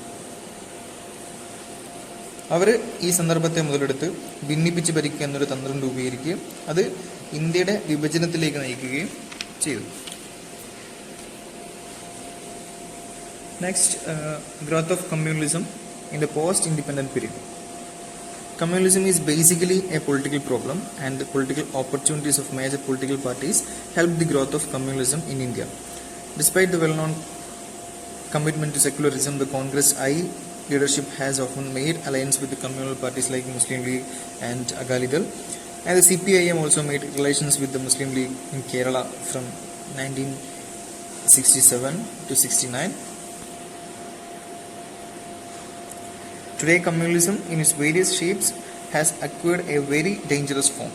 Therefore, communalism should be recognized as enemy number one of our secular democratic polity. അതായത് വർഗീയത ഇന്ന് വളരെ അപകടകരമായ നിലയിലേക്ക് വളർന്നിരിക്കുകയാണ്. അതുകൊണ്ട് തന്നെ ഇന്ത്യയുടെ മതനിരപേക്ഷ ജനാധിപത്യ സംവിധാനത്തിന്റെ ഏറ്റവും വലിയ ശത്രുവായി തന്നെ വർഗീയതയെ കാണേണ്ടതായിട്ടുണ്ട്. ഇനി വർഗീയതയെ ചെറുക്കാനുള്ള ചില മാർഗങ്ങൾ നോക്കാം. First one, abolition of communal parties. അതായത് വർഗീയ പ്രസ്ഥാനങ്ങളെയൊക്കെ ഇല്ലായ്മ ചെയ്യുക. RSS, മുസ്ലിം ലീഗ്, ജമാഅത്തെ-ഇസ്ലാമി തുടങ്ങിയിട്ടുള്ള വർഗീയ പ്രസ്ഥാനങ്ങളൊക്കെ ഇല്ലായ്മ ചെയ്യുക. And the second one, transmission of the past heritage. അതായത് ദേശീയതയെക്കുറിച്ചും ചരിത്രത്തെക്കുറിച്ചും ആളുകളെ ബോധവാന്മാരാക്കേണ്ടത് രാജ്യത്തെ സംരക്ഷിക്കുന്നതിൽ എല്ലാ മതങ്ങളുടെയും വിഭാഗങ്ങളുടെയും പങ്കിനെക്കുറിച്ച് കൃത്യമായി പറഞ്ഞുകൊണ്ടാവണം. മനസ്സിലായില്ലേ? ദേശീയതയെക്കുറിച്ചും ചരിത്രത്തെക്കുറിച്ചുമൊക്കെ ആളുകളെ ബോധവാന്മാരാക്കേണ്ടതുണ്ട്. അതെങ്ങനെയിരിക്കണം? രാജ്യത്തെ സംരക്ഷിക്കുന്നതിൽ എല്ലാ മതങ്ങളുടെയും വിഭാഗങ്ങളുടെയും പങ്കിനെക്കുറിച്ച് കൃത്യമായി പറഞ്ഞുകൊണ്ടാകണം. And third point, public opinion. ജനങ്ങൾക്ക് മറ്റ് വിഭാഗങ്ങളോടുള്ള തെറ്റിദ്ധാരണകളെ മാറ്റുന്നതിന് വേണ്ടി മാധ്യമങ്ങളെ ഉൾപ്പെടെ ഉപയോഗിച്ചുകൊണ്ട് പ്രവർത്തിക്കുക. അതിലൂടെ വർഗീയതയുടെ ദോഷഫലങ്ങളെ ജനങ്ങളെ അറിയിക്കുക. And fourth point, intercaste marriages. അതായത് ജാതി മതവ്യത്യാസങ്ങളില്ലാതെയുള്ള വിവാഹങ്ങളെ പ്രോത്സാഹിപ്പിക്കുക. And the fifth one, punish those who arouse communal passions of the masses. മതവികാരത്തെ ഇളക്കിവിടാൻ ശ്രമിക്കുന്നവരെ മാതൃകാപരമായി ശിക്ഷിക്കുക.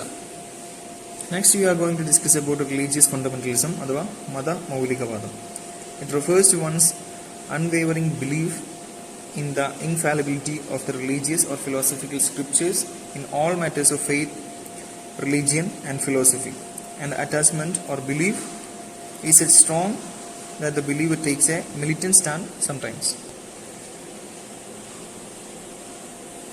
And they believe that their own religion is beyond any fault and thus should be forced on others. അതായത് അവരുടെ മതം തെറ്റുകളൊന്നും ഇല്ലാത്തതാണെന്ന് സ്വയം വിചാരിക്കുകയും അത് മറ്റുള്ളവരുടെ മേൽ അടിച്ചേൽപ്പിക്കാനും അവർ ശ്രമിക്കുകയാണ്. Okay, next part deal with terrorism and money power. Terrorism is perhaps the most dangerous threat to international peace in contemporary world. According to Oxford University Dictionary, terrorism means the unofficial or unauthorized use of violence and intimidation in the pursuit of political aim. ഇവിടെ എന്താണ് unofficial അല്ലെങ്കിൽ unauthorised use of violence എന്നുകൊണ്ട് ഉദ്ദേശിക്കുന്നത്? ആർക്കാണ് അപ്പോൾ officially violence use ചെയ്യാൻ പറ്റുന്നത്? നമ്മുടെ സിസ്റ്റം അനുസരിച്ച് സ്റ്റേറ്റിനാണ് ആ അവകാശമുള്ളത്. പക്ഷെ അതും ഒരു തരത്തിൽ ടെററിസം തന്നെയാണ്, അല്ലേ? State terrorism. So this definition not a comprehensive one because it does not include state terrorism in its ambit. There are certain features and causes of terrorism. Firstly, terrorism is essentially a political act, which means an organized group committed to an ideology adopts it as a strategy to accomplish its objective.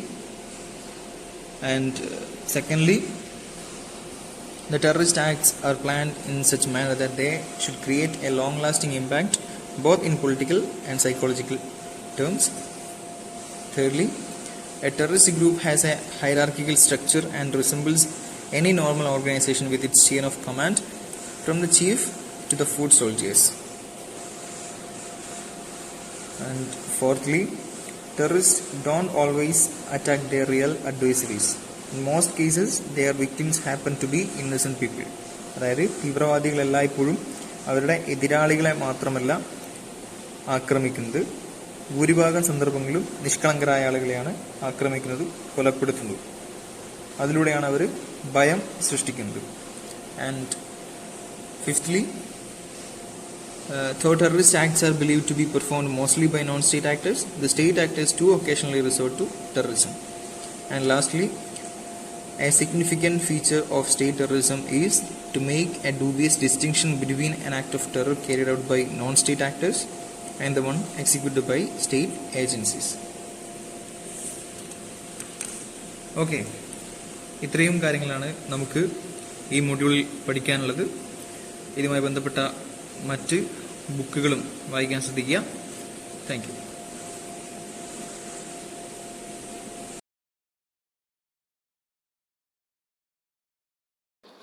Hi students, welcome to the class on issues in Indian politics. Today we will be discussing about marginalized sections or module 4.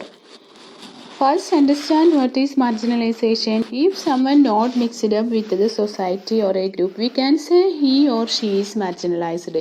2/3 of India's population are socially, economically and educationally backward, especially from scheduled castes, scheduled tribes and other backward classes. Adivasis and tribes. Adivasis are original people who occupied the forest for a long years. Basically, they are the king of forests. They have such rich culture and language on tribal religion across India. We have variety of tribes. But what happened? Through the process of development, what happened? They were forced to move away from their original land, and then they are marginalized. Indian കോൺസ്റ്റിറ്റ്യൂഷൻ്റെ part 19 article 341 എല്ലാം SC/ST and വിഭാഗത്തിൻ്റെ സംരക്ഷണത്തിന് arrangements എന്തെല്ലാമാണ് ചെയ്തു കൊടുക്കേണ്ടത് എന്നതിനെക്കുറിച്ച് പ്രതിപാദിക്കുന്നുണ്ട്. The scheduled and scheduled tribes are 25% of total population in India. LP Vidyanidhi has given 4 classifications of Indian tribes such as the Himalayans, Middle Indians, Western Indians, Southern Indians. Even in the Orissa itself, more than 16 tribal groups. What are the constitutional support, or what the constitution really done? It should protect the marginalized section and to create a good social atmosphere or economic atmosphere. A commission for backward classes came to existence in 1953. Part 16 of Indian Constitution guarantees SC/ST's protection and also job advantages or reservation in government sector. Protection of minorities. ഇതെല്ലാം constitution പറയുന്ന കാര്യങ്ങളാണ്. ആരാണ് minorities? Imagine there are 20 students in the class, but 2 of them from a separate community. We can say they are minorities. Rajendra Sachar Committee നിലവിൽ വന്നു. ഇതിനു വേണ്ടി to examine social, economic, educational status of Muslims in India. According to the 2011 census, 40.23% of Muslims. So they are really less from total population. Abolition of untouchability, reservation of seats, ഇതെല്ലാം constitution പറയുന്ന മറ്റു കാര്യങ്ങളാണ്. നമുക്കറിയാം, public space ഉപയോഗിക്കാൻ പറ്റാത്ത ഒരു അവസ്ഥ പ്രത്യേകിച്ച് ഹിന്ദു മതത്തിൽ നിലനിന്നിരുന്നു. ലോവർ ക്ലാസ്സിന് പബ്ലിക് സ്പേസ് ഉപയോഗിക്കാൻ പറ്റാത്ത അവസ്ഥ, അവരെ മാറ്റി നിർത്തപ്പെട്ടിരുന്നു. അപ്പം അതെല്ലാം constitution തടയുന്നുണ്ട്. Then Article 330 says that seats shall be reserved in the Lok Sabha for SC and STs except in the autonomous district of Assam. Article 332 make a similar provision for the reservation of seats in the legislative assemblies for the states. Article 338 that provides for the setting up of a national commission for SC and ST. National Commission for SC/ST. There should be a chairperson, vice chairperson, 5 other members shall be appointed by the Indian President. What are the duties of the Commission? To investigate and monitor all matters relating to the safeguard provided for the SC and ST under this Commission. To participate, advise on the planning process of socio-economic development of SC/ST and to evaluate the progress of their development under the Union or any state. To report the working progress, welfare and development policies, etc. To inquire complaints and refer cases to civil courts. Next, women. Status of women in Indian society. Women ഇതുപോലെ തന്നെ marginalised ചെയ്യപ്പെട്ട ഒരു വിഭാഗമായിട്ടാണ് സ്ത്രീകളെയും കാണുന്നത്. Women status has changed from time to time. കാലഘട്ടങ്ങൾക്കനുസരിച്ച് പല മാറ്റങ്ങളാണ് വിമൻ സ്റ്റാറ്റസിൽ വന്നിട്ടുള്ളത്. Anyway, in the view of many scholars, women were greatly honored in ancient India. Ancient ഇന്ത്യയിൽ സ്ത്രീകൾക്ക് നല്ല സ്ഥാനമുണ്ടായിരുന്നു എന്നാണ് പല സ്കോളേഴ്സും പറയുന്നത്. അതേസമയം പെൺകുട്ടികളുടെ ജനനത്തെ പ്രോത്സാഹിപ്പിച്ചിരുന്നില്ല എന്ന് ഓപ്പോസിറ്റ് അഭിപ്രായവും സ്കോളേഴ്സ് പറയുന്നുണ്ട്. അബോളിഷൻ ഓഫ് സതി 1829 വന്നു. വിഡോ മാരേജ് ആക്ട് 1856 വന്നു. All India women's conference was formed in 1927 for the welfare and development of women. Status of women in previous ages. Ancient ഇന്ത്യയിൽ നല്ല സ്ഥാനമായിരുന്നു ഉണ്ടായിരുന്നത് എന്ന് പൊതുവെ പറയപ്പെടുന്നു. But their status declined in the medieval period. Medieval പീരീഡിൽ അത് ഡിക്ലൈൻ ചെയ്തു എന്ന് പറയുന്നു. And during British rule one significant section of society that has been denied justice in India is that of women. They have treatedly and equally in all sphere of life. Rajaram Mohan Roy പോലുള്ള social reformers sati പോലെയുള്ള ദുരാചാരങ്ങൾ എടുത്തു കളയാൻ വേണ്ടിയിട്ട് ഒരുപാട് ശ്രമങ്ങൾ നടത്തിയിട്ടുണ്ട്. Women welfare in independent India. ഇനി independent ഇന്ത്യയിൽ എന്താണ് സ്വാതന്ത്ര്യം കിട്ടിയതിന് ശേഷമുള്ള അവസ്ഥ? Part 3 of constitution says about fundamental rights and part 4 directive principles of state policy. ഇതിലെല്ലാം സ്ത്രീകളുടെ സ്റ്റാറ്റസിനെ നിലനിർത്താൻ വേണ്ട റൈറ്റ്സും പ്രൊവിഷൻസൊക്കെ പറയുന്നു. Article 14 equal protection within the Indian territory. അതായത് അത് മീൻ ചെയ്യുന്നു this means law cannot be discriminatory against women. And article 15 prohibits discrimination on grounds of religion, race, caste or place. Article 39 equal pay for both men and women. National Commission for Women 1992 നിലവിൽ വന്നു. അതുപോലെ തന്നെ state commission for woman അല്ലെങ്കിൽ വനിതാ commission, ഇതെല്ലാം സ്ത്രീകളുടെ പ്രശ്നങ്ങൾ അതുപോലെ സ്റ്റാറ്റസ് ഉയർത്താൻ വേണ്ടിയിട്ടുള്ള കമ്മീഷൻസ് ആണ്. Then children, to protect right of children എന്ന് പറയുന്നത് കോൺസ്റ്റിറ്റ്യൂഷൻ തരുന്ന മറ്റൊരു റൈറ്റാണ്. അതായത് to remove infant mortality, to provide nutritious food. India has a large population. 35% of developing world's low birth weight babies are born in India and 40% of child malnutrition in the developing world is in India. And also of every 100 children who drop out of school, 66 are girls. 65% of girls in India are married by the age of 18 and become mothers soon after. So there are many issues like child labor, infant mortality, malnutrition, low weight babies, sexual abuses, child marriage. 60% of girls in India are married by the age of 18 and become mothers soon after.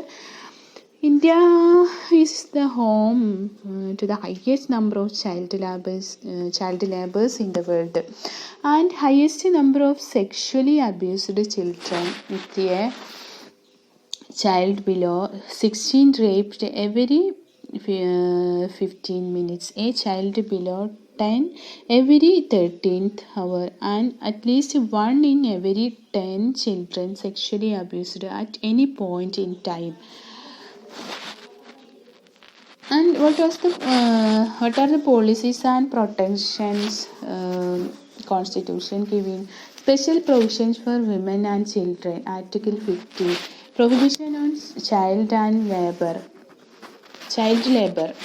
Article 24, prohibition of child abuse. Article 39, free and compulsory education till age of 14. Article 45, prohibition of child marriage act. Bill came in 2006. Then there are many ethnic and linguistic movements, socio-cultural, religious. There are many reasons behind the ethnic and linguistic movements, socio-cultural reasons.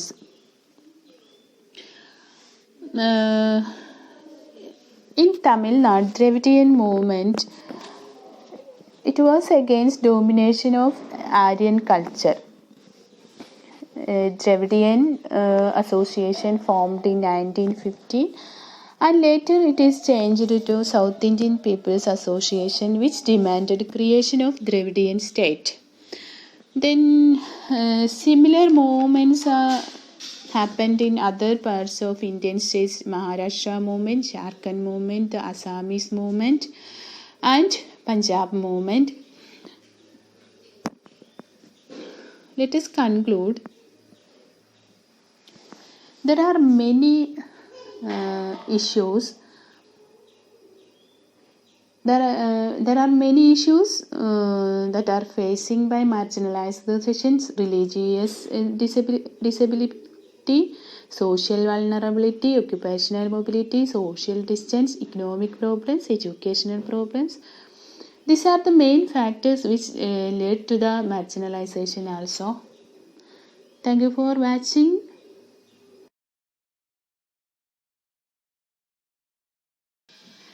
Dear students, now we will be discussing about major issues in Indian democracy, Module 5. These are the major issues in Indian democracy: communalism, regionalism, religious fundamentalism, criminalization of politics, reservation issues, and globalization. First, communalism. What is communalism? A strong attachment to one's own community. India is a land of diverse religion and culture. Hinduism, Islam, Sikhism, Christianity, Buddhism, Jainism, etc. are some of the prominent religions. But Hindus constitute majority and Muslims are the largest minority. During British period, they used their strategy and created feelings of hostility among members of these two communities. So there are many historical factors which led to religious hostility or communalism. We know, based on two-nation theory, India divided as India and Pakistan is a Muslim majority state, India is a Hindu majority states, and in India we have Muslim majority states and also Hindu majority states. For example, Kashmir is a Muslim majority state, Punjab is a Sikh majority state, and Gujarat is a Hindu majority state. And we have seen many communal riots in India, and the Sikh riots, Gujarat riots against Muslims in 2002, even in 2020 Delhi riots, etc. Regionalism. In politics, regionalism is a political ideology focusing the development of a political or social system based on one or more regions. There are three elements of regionalism. First one, demanding territorial autonomy within the unitary state or withdraw from the unitary state. Second one, the organization of the central state on a regional basis for the delivery of its policies, including regional development policies. And third one, political decentralization and regional autonomy. And reason may be administrative division, cultural division, or language, religion, etc. But there are some main causes of regionalism. First one, geographical cause, geographical distance and lack of development. For example, in India, northeastern states. And second one, historical cause, culture and tradition or boundary issues. And third one, economic factors, the way of economic life. Migration, for example, migration issues in Assam. Then fourth one, political and administrative factors. Political parties exploit the regional sentiments to capture their power. For example, in Tamil Nadu, DMK, AIADMK, in Andhra Pradesh, Telugu Desam Party. And causes for growth of regionalism may be a linguistic related issue or against a dominant language. like Hindi language domination, or rejection of an area, etc. Next, criminalization of politics. What is criminalization of politics? First, we have to understand what is crime. Simply means we can say crime is an illegal act. And criminalization of politics means to use politics and political power for wrongful gain, which is not legal. This is a major issue even in contemporary Indian politics. Criminalization of politics defined in two ways. First one, the criminals directly participate in the electoral process to become legislators, and second one, when the criminals get involved in political process by helping parties and candidates with their money and muscle power. There are many crimes like murder, rape, fraud activities, organized crimes, crime against women, corruption, drug trafficking, human trafficking, black marketing, political violence, and cyber crimes, etc. What government must do? We have to block these kinds of criminals capturing power through election. The process of criminalization of politics in India had two phases. In the first phase, the institution got corrupted, and in the second phase, the corruption has been institutionalized or saving corrupts. Then, governmental measures to remove criminalization of politics. We know Indian politics in the present context largely attract the hooligans, rowdies, rapists, and even murderers. The government has taken some measures to remove criminalization in politics. The government appointed Vohra Committee. This committee to investigate criminals and mafia organization and expose the linkages between organized criminals and politicians and civil servants. And also Right to Information Act of 2005 to make Indian polity corruption free and to provide government information to a person when he asked for within a specific time frame. But still government measures are far from satisfactory. Next, religious fundamentalism. What is religious fundamentalism? Religious fundamentalism is the movement based on belief of a community. They believe religious texts are the only sources of truth or rigid interpretation of religious texts. They follow rigid dress code and practices. There are varieties of fundamentalism: Islamic fundamentalism, Christian fundamentalism, Jewish fundamentalism, and Muslim. And Hindu fundamentalism. And fundamentalists are intolerant to other religion. The world around us changed. For example, an idea of secularism or secular democracy accepted the world. But religious traditionalists saw it is a threat to their religious tradition.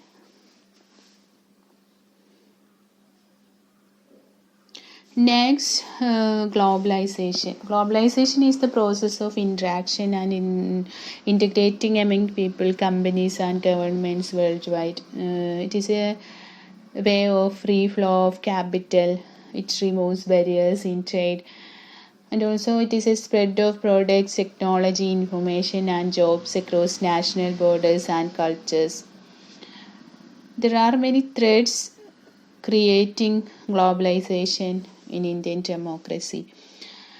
First one, organized terrorism and vulnerability in agricultural sector. Question of sovereignty means loss of tribal culture through industrial development, unnecessary global interference in many matters of a country, exploitation by developed countries, and depletion of local resources. There are many environmental issues and a high level of dependence between countries. Thank you for listening.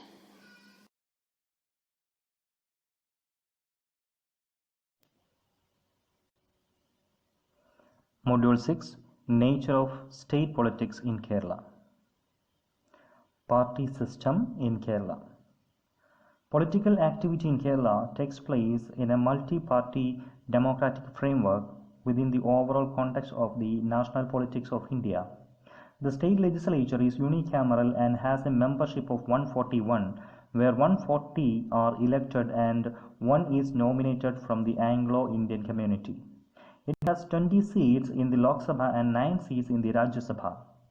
Politics in Kerala is dominated by two coalition fronts, the Communist Party of India Marxist-led Left Democratic Front and the Indian National Congress-led United Democratic Front since late 1970s. BJP-led NDA became the third coalition front in Kerala and won 2 seats in 2016-20 Legislative Assembly. ഇന്ത്യയുടെ രാഷ്ട്രീയ പരീക്ഷണശാല എന്നാണ് കേരളം അറിയപ്പെടുന്നത്. അതിനാൽ തന്നെ ഇന്ത്യയുടെ രാഷ്ട്രീയ പ്രക്രിയയിൽ കേരളത്തിൻ്റെ രാഷ്ട്രീയത്തിന് വളരെ വലിയ പ്രാധാന്യമുണ്ട്. മൾട്ടി പാർട്ടി സിസ്റ്റം ആണ് കേരളം പിന്തുടരുന്നത്. ഏക മണ്ഡല നിയമനിർമ്മാണ സഭയിൽ 140 തെരഞ്ഞെടുക്കപ്പെട്ട അംഗങ്ങളും ഒരു ആംഗ്ലോ ഇന്ത്യൻ പ്രതിനിധിയുമാണ് ഉള്ളത്. 30 ലോക്സഭാ പ്രതിനിധികളും 9 രാജ്യസഭാ അംഗങ്ങളുമാണുള്ളത്. CPM-ന്റെ നേതൃത്വത്തിലുള്ള LDF-ഉം ഇന്ത്യൻ നാഷണൽ കോൺഗ്രസ് നയിക്കുന്ന UDF-ഉമാണ് പ്രധാന രാഷ്ട്രീയ പാർട്ടി മുന്നണികൾ. BJP നയിക്കുന്ന NDA ഒരു സജീവ സാന്നിധ്യമായി മാറിയിരിക്കുന്നു. 2016-20 നിയമസഭാ തെരഞ്ഞെടുപ്പിൽ 2 സീറ്റുകൾ നേടി.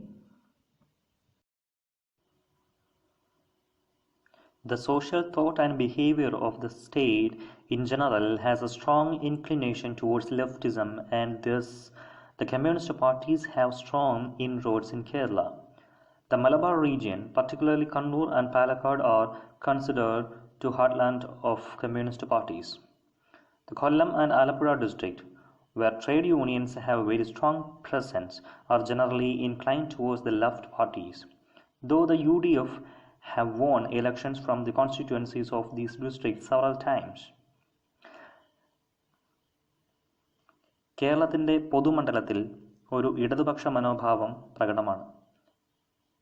മലബാർ മേഖലയിൽ പ്രത്യേകിച്ചും കണ്ണൂർ, പാലക്കാട് ജില്ലകൾ കമ്മ്യൂണിസ്റ്റ് പാർട്ടിയുടെ ശക്തി കേന്ദ്രങ്ങളാണ്. പലതവണ UDF വിജയം നേടിയിട്ടുണ്ടെങ്കിലും ട്രേഡ് യൂണിയനുകൾ ശക്തമായ കൊല്ലവും ആലപ്പുഴയും കമ്മ്യൂണിസ്റ്റ് പാർട്ടിയുടെ ശക്തി കേന്ദ്രങ്ങളാണ്. The Indian National Congress has a very strong presence in Kerala. The party has strong bases in Thrissur, Ernakulam and Kottayam regions. Even though the Congress party at the national level is more inclined towards centrism, in the state it is also lenient towards socialism, or rather a socialistic outlook, than in the other parts of the country. Indian National Congress കേരളത്തിലാകമാനം സാന്നിധ്യമുള്ള ഒരു പാർട്ടിയാണ്. തൃശ്ശൂർ, എറണാകുളം, കോട്ടയം ജില്ലകളിൽ കൂടുതൽ പ്രബലരാണ് Indian National Congress. ഒരു socialist ഔട്ട്ലുക്കാണ് കേരളത്തിൽ Indian National Congress മുന്നോട്ട് വെക്കുന്നത്. BJP has been increasing their vote share in Kerala from 2011. വളരെ പ്രബലരല്ലായിരുന്ന ഒരു പാർട്ടിയായിരുന്നു BJP. എന്നാൽ 2011 മുതൽ അവർ വോട്ട് ഷെയർ വർദ്ധിപ്പിച്ചുകൊണ്ടിരിക്കുന്നു. മാത്രമല്ല 2016 നിയമസഭാ തെരഞ്ഞെടുപ്പിൽ ഒരു സീറ്റ് കരസ്ഥമാക്കുകയും ചെയ്തു.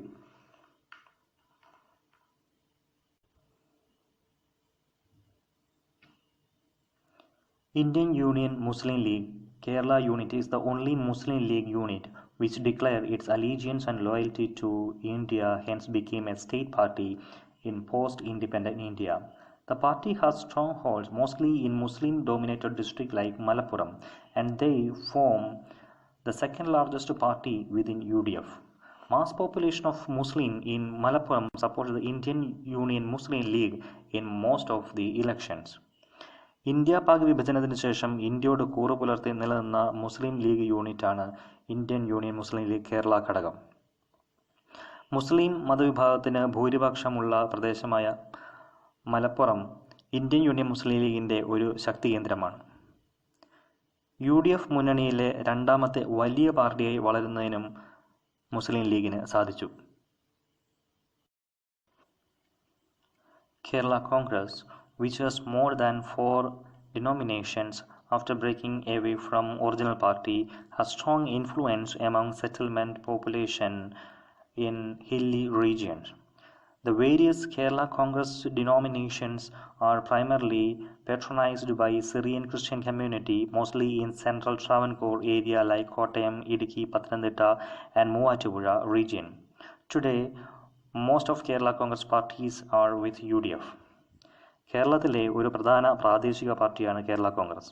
കോട്ടയം, ഇടുക്കി, പത്തനംതിട്ട, മൂവാറ്റുപുഴ തുടങ്ങിയ പ്രദേശങ്ങളിൽ കൂടുതൽ ശക്തം.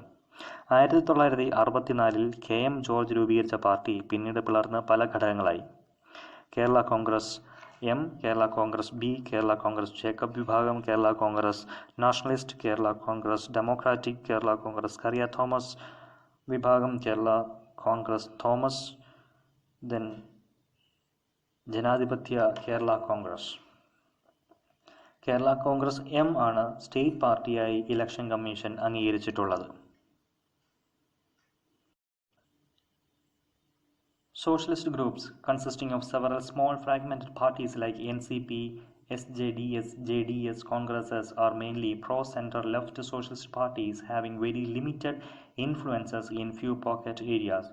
Most of the socialist groups are with LDF, though at few instances some of them changed their loyalties to UDF. The Student Federation of India is the student arm of CPIM. The Kerala Students Union is the pioneer of students' movement of the Indian National Congress, and Akhila Bharatiya Vidyarthi Parishad is a right-wing all-India student organization affiliated to Hindu Nationalist Rashtriya Swayamsevak Sangh are the three student wing in Kerala. Coalition politics.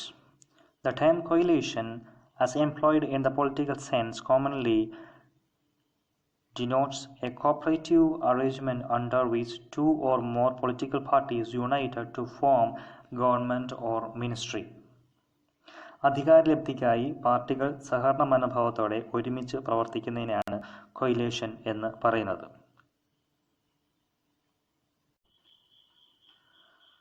Coalition politics അല്ലെങ്കിൽ മുന്നണി സംവിധാനത്തെ സംബന്ധിച്ച് വിശകലനം ചെയ്യുന്നതിനായി കേരളത്തിൻ്റെ തിരഞ്ഞെടുപ്പ് രാഷ്ട്രീയത്തിലൂടെ നാം ഒന്ന് സഞ്ചരിക്കേണ്ടതുണ്ട്. 1956 communist party of India election വിജയിക്കുകയും EMSൻ്റെ നേതൃത്വത്തിൽ മന്ത്രിസഭ രൂപീകരിക്കുകയും ചെയ്യുന്നു. വിമോചന സമരത്തിൻ്റെ ഫലമായി 1959 മന്ത്രിസഭ പിരിച്ചുവിടപ്പെടുന്നു.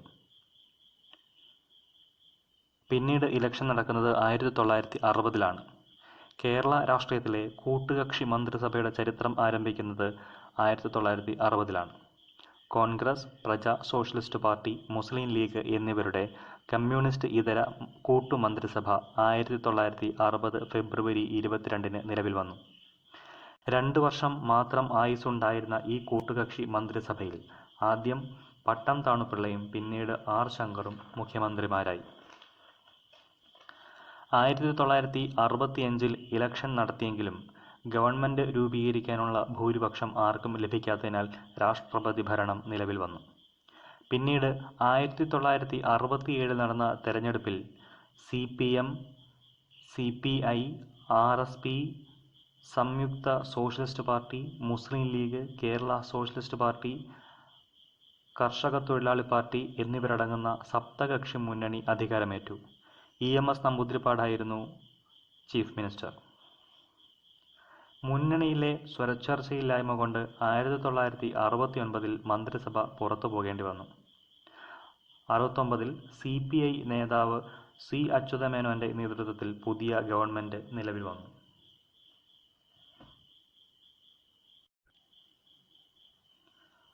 1970 നടന്ന തെരഞ്ഞെടുപ്പിൽ CPI കോൺഗ്രസ് സഖ്യം വിജയിച്ചു. തുടർച്ചയായി 6 വർഷം ഭരിക്കാൻ അവസരം ലഭിച്ചു. അങ്ങനെ ഏറ്റവും കൂടുതൽ കാലം ഭരിച്ച കൂട്ടുകക്ഷി മന്ത്രിസഭയായി CPI കോൺഗ്രസ് സഖ്യം. C. അച്യുതമേനോനായിരുന്നു മുഖ്യമന്ത്രി. 1977 മുതൽ 80 വരെയുള്ള കാലഘട്ടം 4 കൂട്ടുകക്ഷി ഭരണത്തിന് സാക്ഷ്യം വഹിച്ചു. കോൺഗ്രസ് നേതാവ് K. കരുണാകരൻ, കോൺഗ്രസ് നേതാവ് AK ആന്റണി, CPI നേതാവ് PK വാസുദേവൻ നായർ, മുസ്ലിം ലീഗ് നേതാവ് CH മുഹമ്മദ് കോയ എന്നീ 4 മുഖ്യമന്ത്രിമാർ മാറി മാറി വന്നു. K. കരുണാകരൻ 1 മാസം മാത്രമാണ് ഭരിച്ചത്. CH മുഹമ്മദ് കോയ 51 ദിവസവും. 1960-70 കാലഘട്ടത്തിൽ എല്ലാ പ്രധാന പാർട്ടിയിലും പിളർപ്പ് ഉണ്ടായി. 1980 LDFന് അവസരം ലഭിച്ചു. EK നായനാർ മുഖ്യമന്ത്രിയായി. പക്ഷേ 2 വർഷത്തിനുള്ളിൽ കേരള കോൺഗ്രസ് M വിഭാഗവും കോൺഗ്രസ് A വിഭാഗവും പിന്തുണ പിൻവലിച്ചതോടെ അധികാരം നഷ്ടപ്പെട്ടു.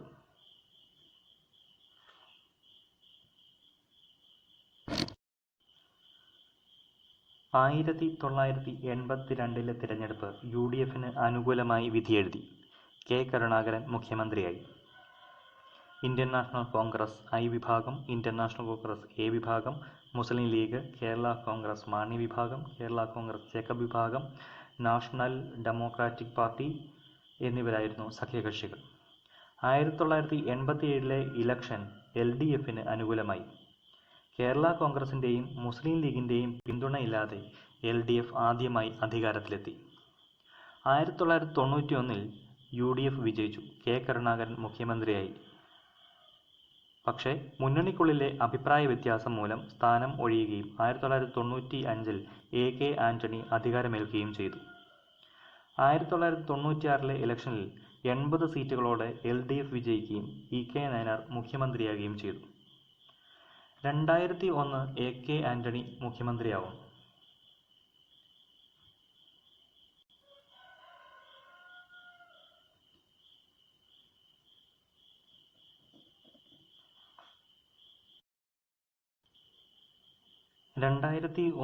സ്ഥാനമേറ്റ AK ആന്റണി 2004 സ്ഥാനമൊഴിയുകയും ശ്രീ ഉമ്മൻചാണ്ടി മുഖ്യമന്ത്രിയാവുകയും ചെയ്തു. 2006 മുതൽ 5 കൊല്ലം VS അച്യുതാനന്ദൻ്റെ നേതൃത്വത്തിൽ LDF ഭരിച്ചു. CPM, CPI, RSP, ജനതാദൾ എന്നിവയായിരുന്നു സഖ്യകക്ഷികൾ. 2011 തിരഞ്ഞെടുപ്പിൽ UDF വിജയിക്കുകയും ശ്രീ ഉമ്മൻചാണ്ടി മുഖ്യമന്ത്രിയാവുകയും ചെയ്തു. 2014 തിരഞ്ഞെടുപ്പിൽ LDF ഭരണം നേടി. CPM, CPI, Janata Dal S, NCP, Kerala Congress Scaria Thomas വിഭാഗം, കേരള കോൺഗ്രസ് സെക്കുലർ, ജനാധിപത്യ Kerala Congress, Indian National League, Kerala Congress Balakrishna വിഭാഗം, CMB അരവിന്ദാക്ഷൻ വിഭാഗം, RSP Leninist, JSS National Secular Conference എന്നിവയായിരുന്നു സഖ്യകക്ഷികൾ.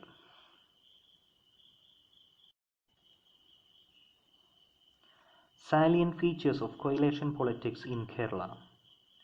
No single party can hope to secure a clear majority in the state assembly. Even if a political party forms a government either by itself or in coalition with other parties, it can never be certain that the group will continue till the end of the term.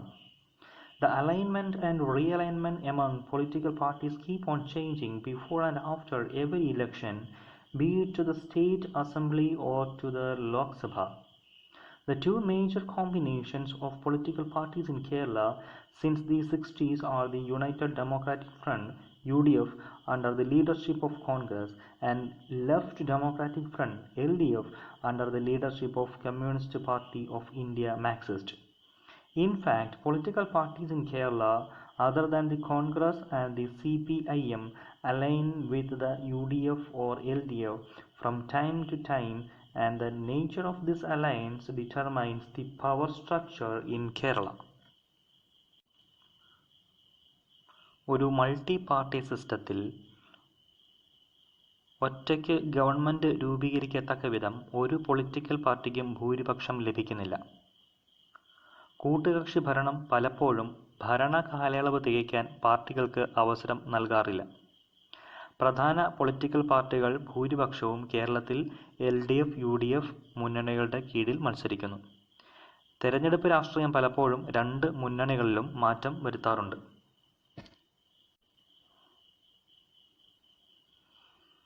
More often than not, the united fronts are formed on negative platform, either anti-Congress or anti-Marxist.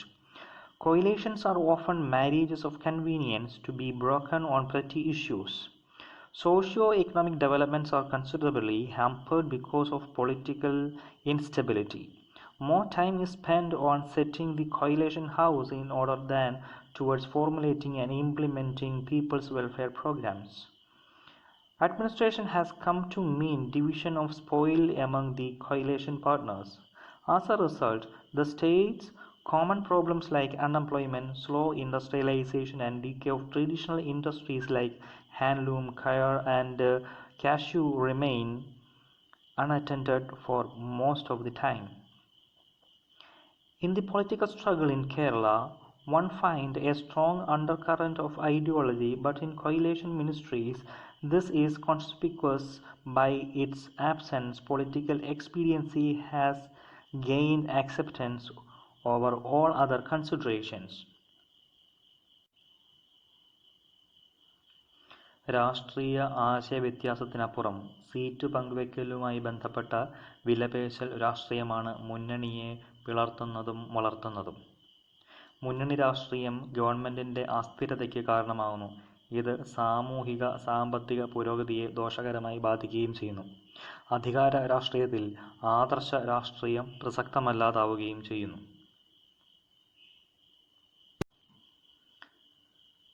The lust for power has done considerable damage to the body politic of Kerala. It has prompted major political parties to pamper minor parties out of proportion, with the result that these minor parties thrive on the shoulders of the major partners in the coalition. The minor parties have always been the beneficiaries of the administration. Hardly a week passes without some political crisis brewing up, causing considerable damage to the administration. The success of a coalition depends on the presence within it of a central political force, a mature leadership, a common goal, the restraint displayed by the constituent parties in pursuing their own individual policies.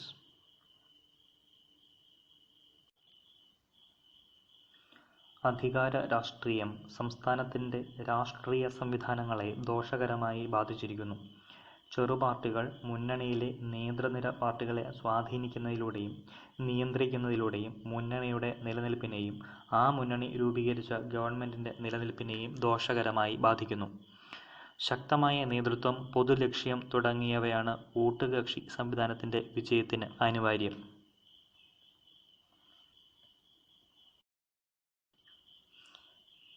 Kerala as a political laboratory of India. Kerala has been experienced different political and electoral experiments in 64 years of political history.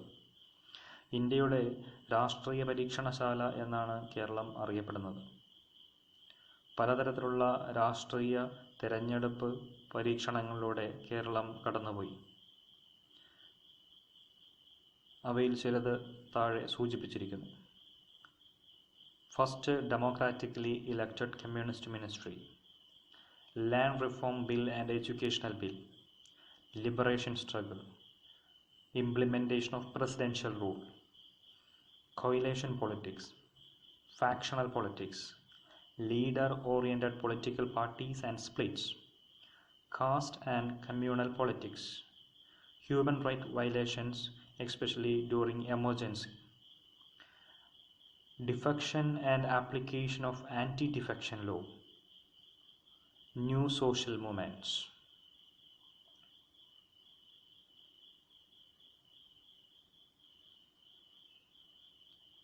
Thank you for listening this presentation carefully. Thank you.